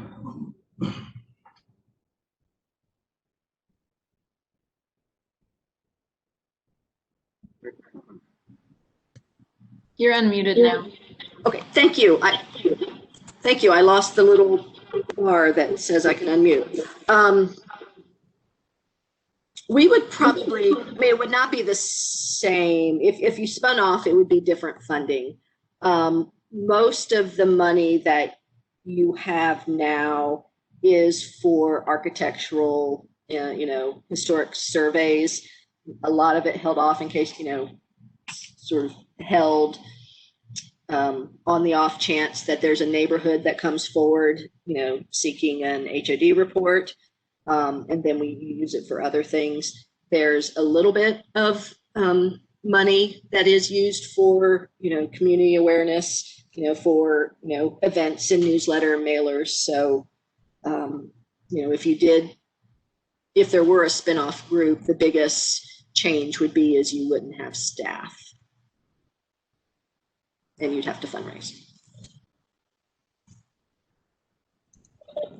So this hybrid arrangement that we have now has the advantages, because what we want is staff, but we want staff to have a little bit of elbow room because we have some money that they might have more control over with fewer people looking over their shoulder. And that would be true of everybody else on the screen as well, I think. Katie, you were getting ready to say something a minute ago, I think. Yeah, thanks, Nick. I was curious, this is maybe speculative, but I'm just curious, what is the risk of us putting all of our money into revamping our website and then the city returning and mandating that we have to change it to their format? Would that money have been squandered if we are outside of regulation? Or I don't really know how what the regulatory situation is behind the website, but is that a possibility, or what kind of agreement do we have that allows us to keep rhdc.org? There's no agreement. You just do it. I mean, you own it. I can't say that there's no risk. I think that as long as the website is speaking, the challenge is that the name of the nonprofit is this name, and the people in the nonprofit are the same people. So it is potential that somebody could, but I think the way, as long as it is focused on the, research and the, community awareness sides of things, and the actual regulatory piece like COA stays over on the city side, I think it's fairly safe. And we've mostly done that now, but I think there would need to be some language changes. Okay, thanks for that. I just wanted to make sure that would not be an issue. Other comments, and what do we have here that what do we need to do now? How should we deal with the rest of our time together tonight, or do you think we've already done enough damage, or what do you think?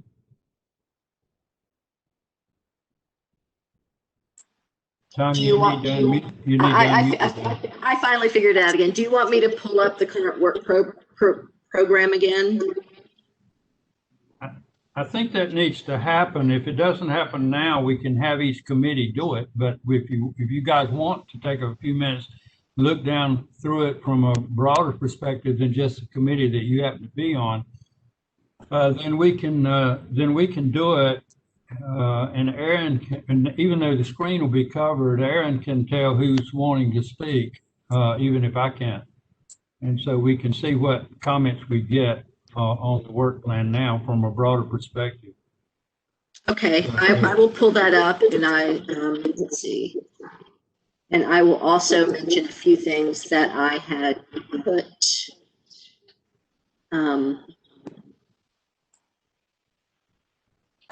And Tanya, before you get rolling, I'll remind everyone, if you do need to get something in and you're not being recognized, the chat is operable right now. It's just to me, but I'll monitor it and can bring it up. I've not used it, but there is a hand raising feature. So if you can find that and raise your hand, it should alert us that you want to talk. So, well, I'll try to be aware of everybody though. Okay, so here's the current work program. It does include some things that are really more, general program in nature and not what I would, not project. And that's, all those UDO rezoning reviews that you do. But you've got the, Dick's Park subcommittee on there. The new preservation fund shows up on there. And actually, the loan fund shows up in the comprehensive plan. It has also been identified in part because it's on your work program, but it has been identified as a priority within the planning and development department's equity work plan. So that's news. The website's on there. I mean, we're always going to launch more tours on the raleighhistoric.org because we just do that regularly. There has been the initiative to look at site and setting section of the design guidelines has been on there for a while and just not gotten jump started. Tanya, can I jump in real quick? Oh, sure. On the Community Awareness Committee, I mean, I think based on what we've been discussing all evening, an additional bullet point I'd like to kind of put in there is community awareness, or how develop better relationships with our community and our users.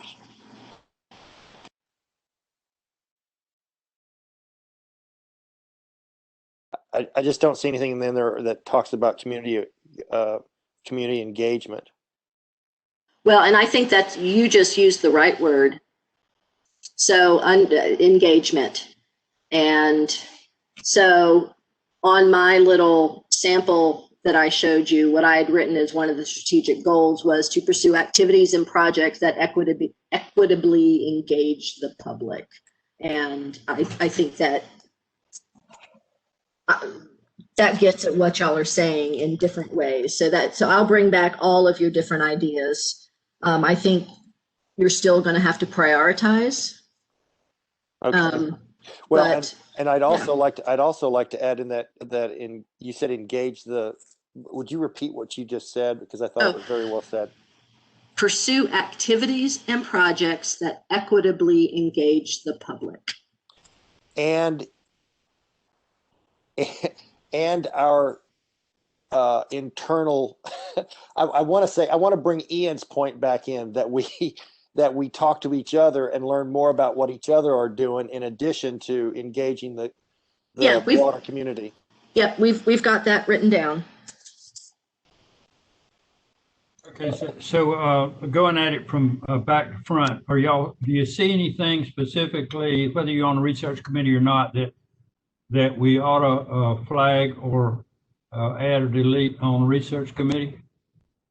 And then I'll talk about community awareness and the COA and whatever. But right now, just look at the research committee piece. Is there any of you that have input on that? How granular are we getting with this specific? But I don't know.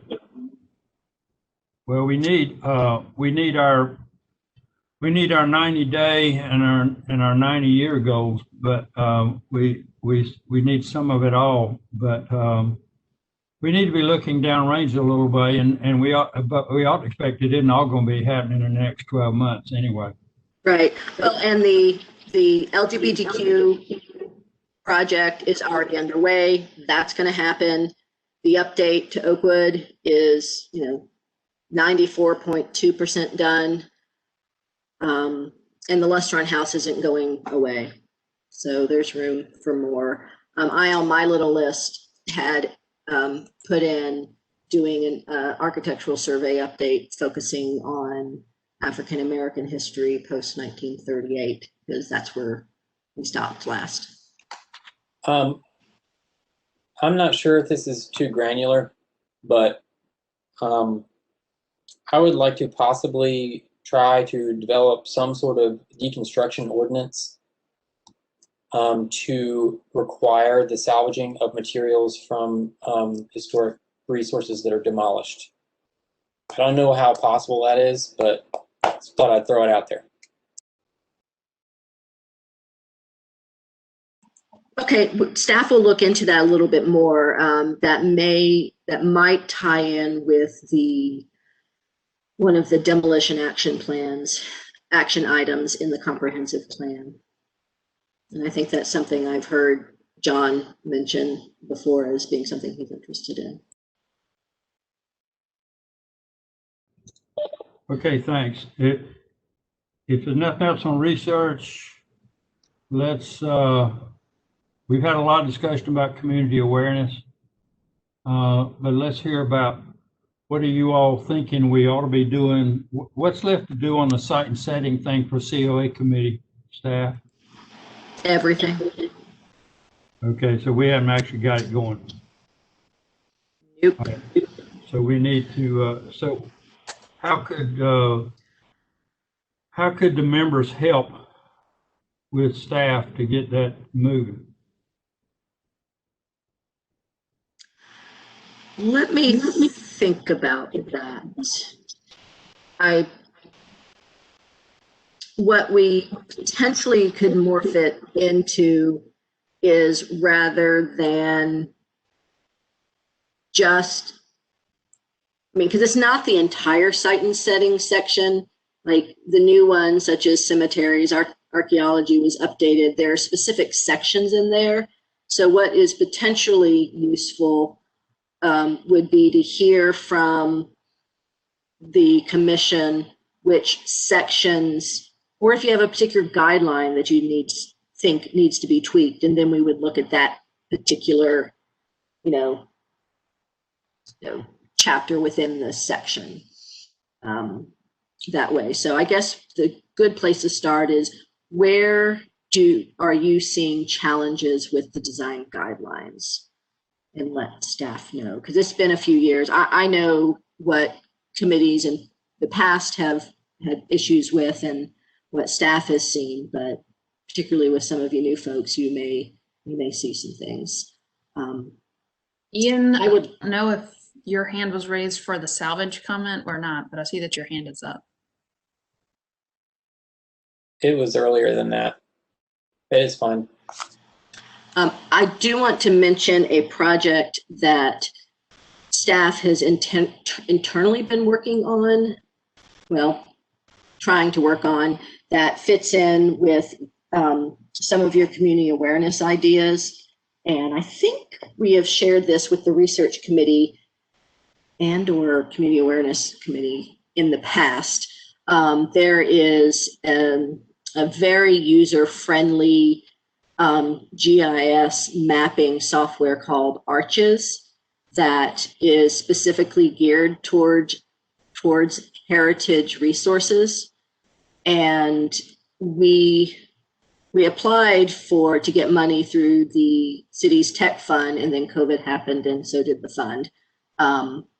But it is, I'm happy to talk a little bit more about that, but there is the potential to have layers of the kinds of social information that you were talking about, Susan, in addition to just the architecture. It's really versatile. I don't think we would necessarily get everything that we want, when we get it off the ground, but there's, lots of places it could go. So that exists. Well, one of the ways COA committee members can look at that would be to, in a month where we have a fairly short agenda, we could set aside some time to actually look down through there while we're together at a COA committee.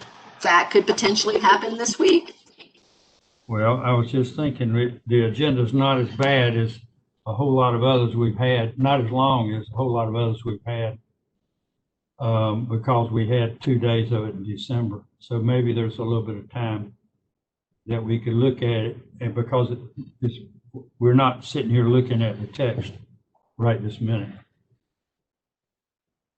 Anybody else on COA have any thoughts about that?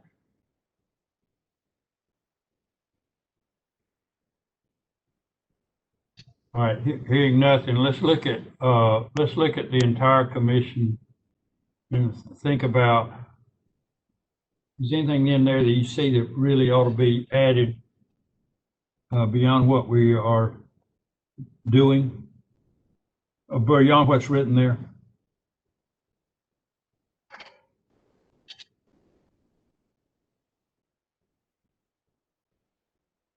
All right, so I don't hear anything, and therefore I assume that we've just about tapped everybody out. Okay, so let's. Sorry, I was debating whether to bring this up or not, but under the entire commission, I know we've made videos in the past about the tax credit and financial incentives for people living in historic buildings to get the designation or become part of a district. And lately I haven't seen much of any of that, and I know a lot of things have changed.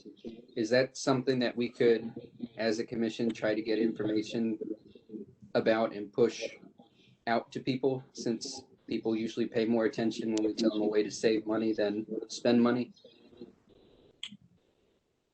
Yeah, I think it's probably something that we can do, and I dare say that we can quickly know what changes, if any, have been made and what you can get credit for and what not, federally and on a state level.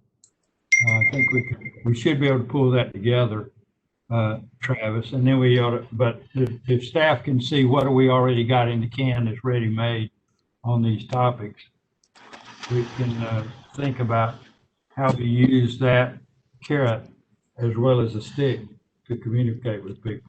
Well, and I got to tell you, I want to reinforce Travis's comment, because so many people assume that we only are there with a stick.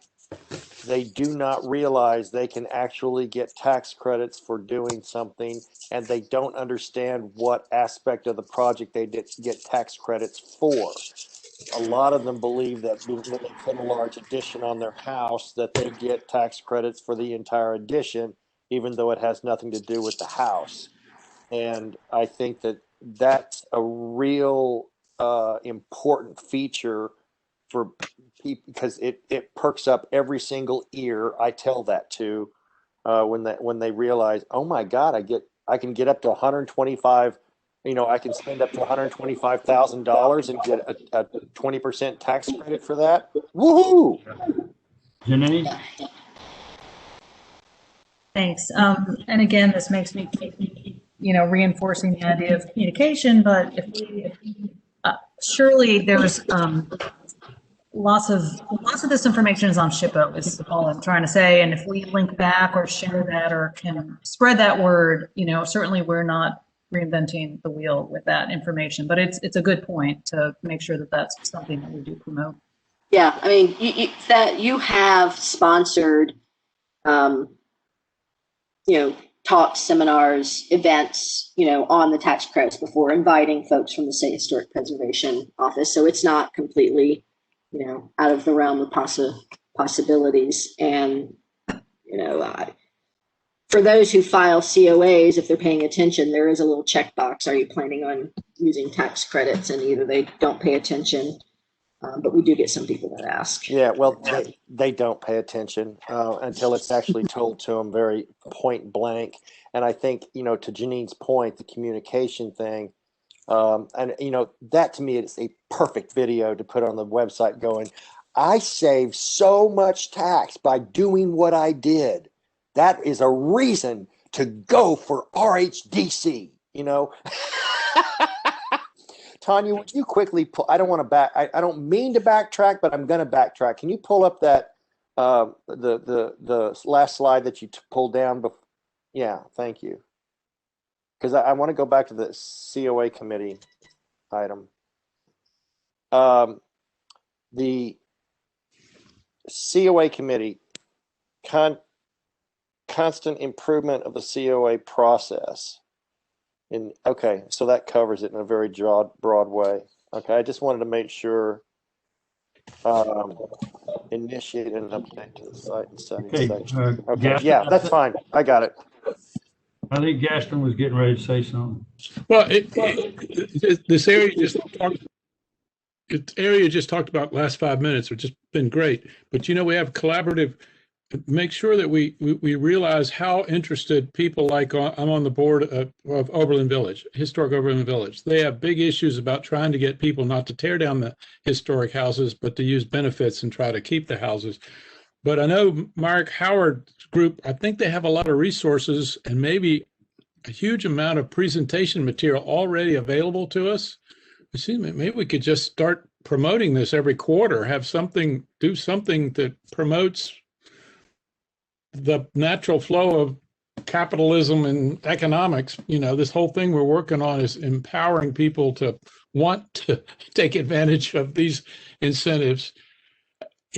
Something, because we got some partners already interested in these kinds of things, whether they're the Oberlin Village or Myrick.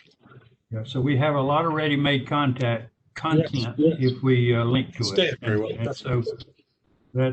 So we need to think about what is there and where is it, and then utilize the website or whatever as the new tool.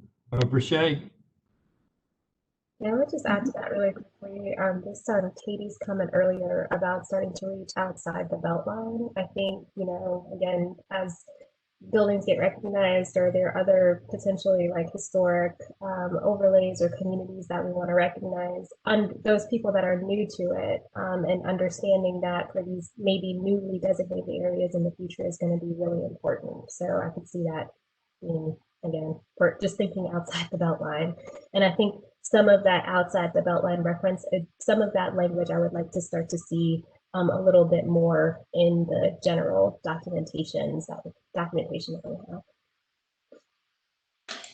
Could you explain to me that last bit, Brashay? Sorry, just the last thing. I guess as far as like when we're with the language in the summary and I guess what the targets are for the areas of focus for the group. I don't know if there's just an assumption or it's a mental thing where the areas are always assumed to be or focused inside of the Beltline. So something that's a little bit more explicit about our intention to maybe expand that research or that effort outside of the Beltline. Yeah, we can certainly do that. And part of that is as things get older, we will get further and further out from the Beltline because that's how the city grew. So everything, not everything. Well, certainly all of our overlay districts are inside the Beltline in large part because our oldest properties are inside the Beltline. So we do have a handful of 1945 to 1965 districts that are outside of the Beltline that got designated. There are some that are eligible that were done in this last update. So, but I think it could, the challenge is Raleigh is so darn big. So trying to get it all on a map it could be communicated better. I agree. It really would be helpful if we could designate a local landmark in every city council member's district. It would help us politically, I think, and help us get money for other things. And that ties into that other side of Crabtree Creek, or maybe we need to go south of Walnut Creek or wherever. We need to be reaching out because it would help us in our overall mission. Yeah, go ahead, Colette. I was going to say that something that you all often never see is that as we are looped in, we look at each rezoning application that comes in, to see if there is something potentially that warrants investigation. We look at the year bill of any existing properties that are being rezoned or annexed. So we are constantly looking and making sure that, you know, some things aren't being missed. There are certainly things that we can't do anything about at the moment, but, you know, we make a note that something is there, and that's how some things are on the potential landmarks list, which does include a number of properties outside of the Beltline. And I'll just add, in terms of low-hanging fruit, there are only 8 local districts, but Tanya noted in the presentation, you said 28, 29 National Register districts. So obviously there's plenty of areas that historic staff statewide has already identified, and maybe we could start looking there.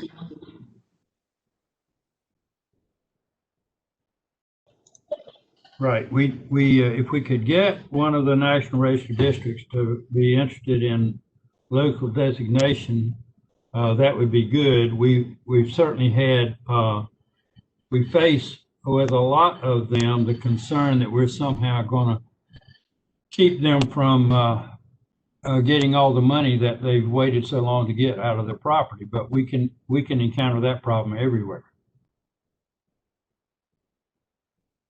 I don't know how many of you were here when we ended up in a hailstorm about Anderson Drive, and we were not even the people that created it. So there's that. What are the rest of you seeing? Are you satisfied with what we got now, and you want to see what staff can pull together and feedback based on everything we've said here? I'm seeing people nodding affirmatively. I don't want to. Janine, you had another thought? I did have another thought. I don't want to open another conversation, but I have a question that's kind of more for staff, and that's COA is an interesting committee because we, to some degree, we sort of don't get to collaborate on kind of our work, right? So we get these cases and we can't talk about it beforehand.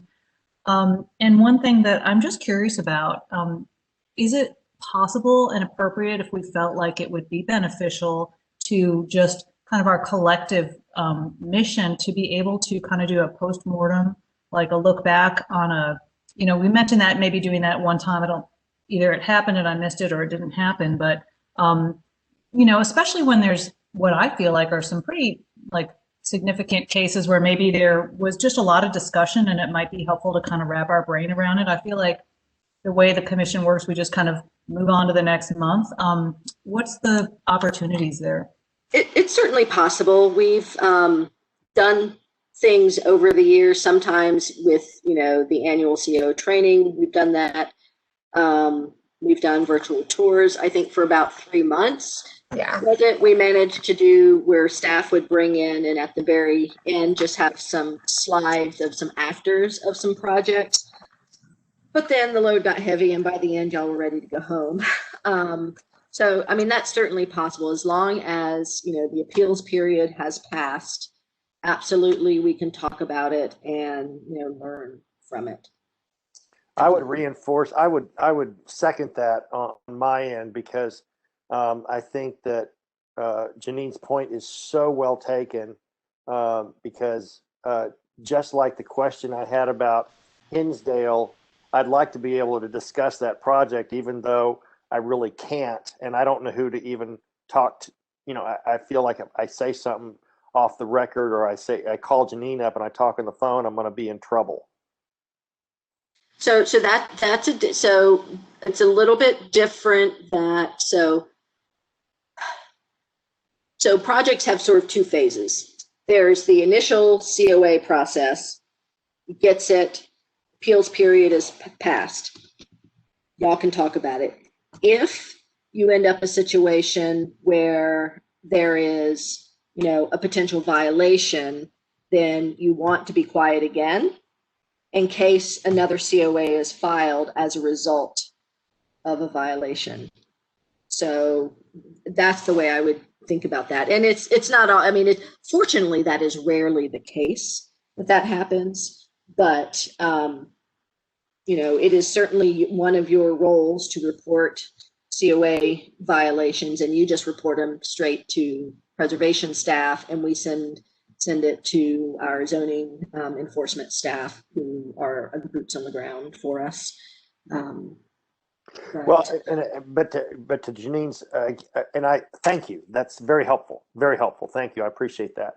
But again, I think where I'm hearing in Janine's voice and in my own head is questions like, how do we, you know, for example, we had a scenario where we talked about a side porch versus a front porch, when in reality it's a wraparound porch, and that it was technically, you know, it's ways in which we can talk to each other to help gauge our comments so that they are more effective to the people that we are working with in some of the given cases, so that we can learn from each other off the record versus having to just do it on the fly when we're in that actual meeting. Got it. So two things. One, staff will pay attention to, but if there's a case that you know you're going to want to talk about later, just mention it. And because it may not be the same ones that staff thinks you should talk about. And then two, anytime you want to hold a special meeting, we'll hold a special meeting and we'll talk about it. Usually for COA, we do it in July or August, because that's when new folks are coming in, but that doesn't have to be the case. So we can do that anytime. Yeah, I mean, it's a public meeting. And it'll be, you know, if we're still meeting like this, then it'll be all recorded. You know, once we're meeting in person, we'll just say, hey, a special meeting in the COA is happening here. We're going to talk about this. And usually no one shows up. Okay, but we still in that scenario can't bring up specific cases. No, we can. Oh yeah, you can bring up specific cases if the appeals period has passed. Okay. Yeah, it's not, we just don't bring up live cases where we might end up back in front of us to make a decision. Okay. And it's all on the record just because of the quorum, but I don't mind it being on the record. I just want to be able to, and I think this is where Janine, back me up here. Is that what I don't want to speak for you, so stick your head in here. Yeah, I think there's two topics or kind of genres. One is kind of what you're speaking to, John, of the specifics of the project and things that came up, and another is just simply some protocol stuff. I think sometimes would be interesting just to clarify, like, hey, how that went down, you know, that wasn't cut. I meant to vote no, but I kind of got swept up in this. And anyway, there's a lot of learning, I think, at the COA that without discussion, it feels a little kind of, it feels like we could really, you know, benefit ourselves by having those discussions. I absolutely encourage that. I think it's great. It's also possible, you know, when you talk about past decisions, you can also, you know, look at something that you approved 2 years ago and go, oh man, you know, I think maybe it could have gone another way. So absolutely. Okay, further comments or discussion? Verche, hi. Yeah, I'll just weigh in as another COA, committee member. I agree with what John is expressing with regard to having this dialogue.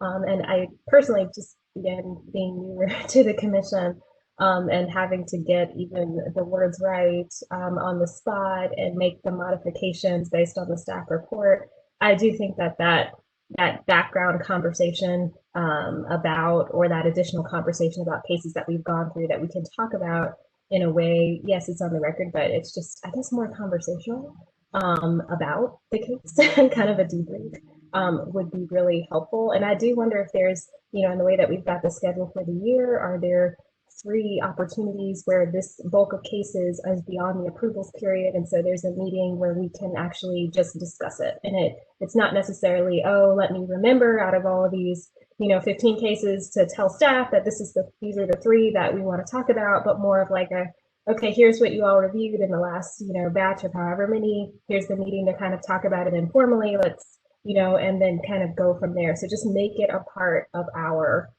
process. I think where I'm coming from, and this is to the point, is that we are acting as parents, and the applicants are our children, and how we work as parents as a team to really guide our children to be the best that they can be. That's where I'm coming from on this aspect, and I think that's what all of us are kind of trying to say, is that we want to be good parents. Well, I think we're trying to do that. And we hope these people would have actually looked at the guidelines before they started on their design, and we're just there to try to point out a little bit of what that particular guideline means as we understand it. And but a lot of these folks are not. They don't do that. We see that there's a handful of folks that come forward and their projects are pretty good, and then we get the ones who only come once in a while, and their projects are oftentimes not very good, but they're really wide of the mark and consistently struggle or whatever. But and that's why we appreciate. It's just like a judge that sees some of the same lawyers over and over. He appreciates good ones, and we appreciate the architects that have their mess together when they get there. And oftentimes it's people that have been there before. Anyhow, enough on COA, I guess. What about the rest of you? Or what else do we want to try and do here? Got quiet again. I think you might go there eventually, Nick, but I would want some kind of overarching summary of what you think we've done this evening. By you. By me? Yeah. We've talked about communication, as a lot of you said. We've talked about it from several perspectives. We've talked about it from the standpoint of how best to reach the broader populace. We've talked about it, how to reach the folks that come in front of us at COA. We've talked about how to reach folks that are moving into the locally designated districts, and we've talked about what could we be doing that might educate folks in the national register districts. And so all of that is communication to various audiences. And we've also thought out of that we might generate some money that would help us with it. And there's a chicken and egg thing between the communication and the money, and the money and the communication.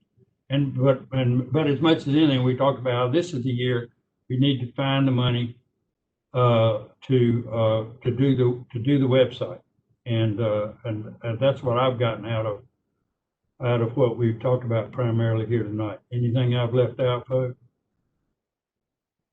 Tanya, you, Aaron, Colette, y'all got something else that you hope? Nobody ever asked staff. I want to ask staff what you wanted out of this night, and did we help you get there any? I think so. We'll see what the summary looks like. I mean, yes, you talked, heard, we'll summarize, and bring stuff back to you. And I shared the things that we're already working on, and I think we shared what we are interested, so I'm good. Colette, you okay? I'm doing all right. I feel like I need to clone myself, but we'll deal with that later. Yeah, I know. Well, we also got to talk about getting more manpower, person power by some non-member persons on our committees to maybe help, or how can staff get more out of the members? So yeah, we need to be there as well, and maybe more work and less meetings if we can figure a way to do that. That would be all pretty good. Please don't, staff, please don't hesitate and or feel like you're imposing if you were to call me up and say, John, we need you to do this. I'm okay with that. What, John, was it you that's going to help Nick with the carpet? Is that taken care of? Yes, yes, yes, yes. I'm more than happy to do what I can. I mean, you know, I'm a much better doer than I am a thinker. Well, Ian and I did a good job on the carpet over the weekend, and so that is gone. And we met the neighbors, and they might have somebody that would like the house. And we met two ladies walking down the street with a dog, and they came over and looked at the pictures. And now that they understood what it was all about, they were interested in it as well. And out of it all, we think we know who dumped that carpet on us. So it was an all in all a good morning.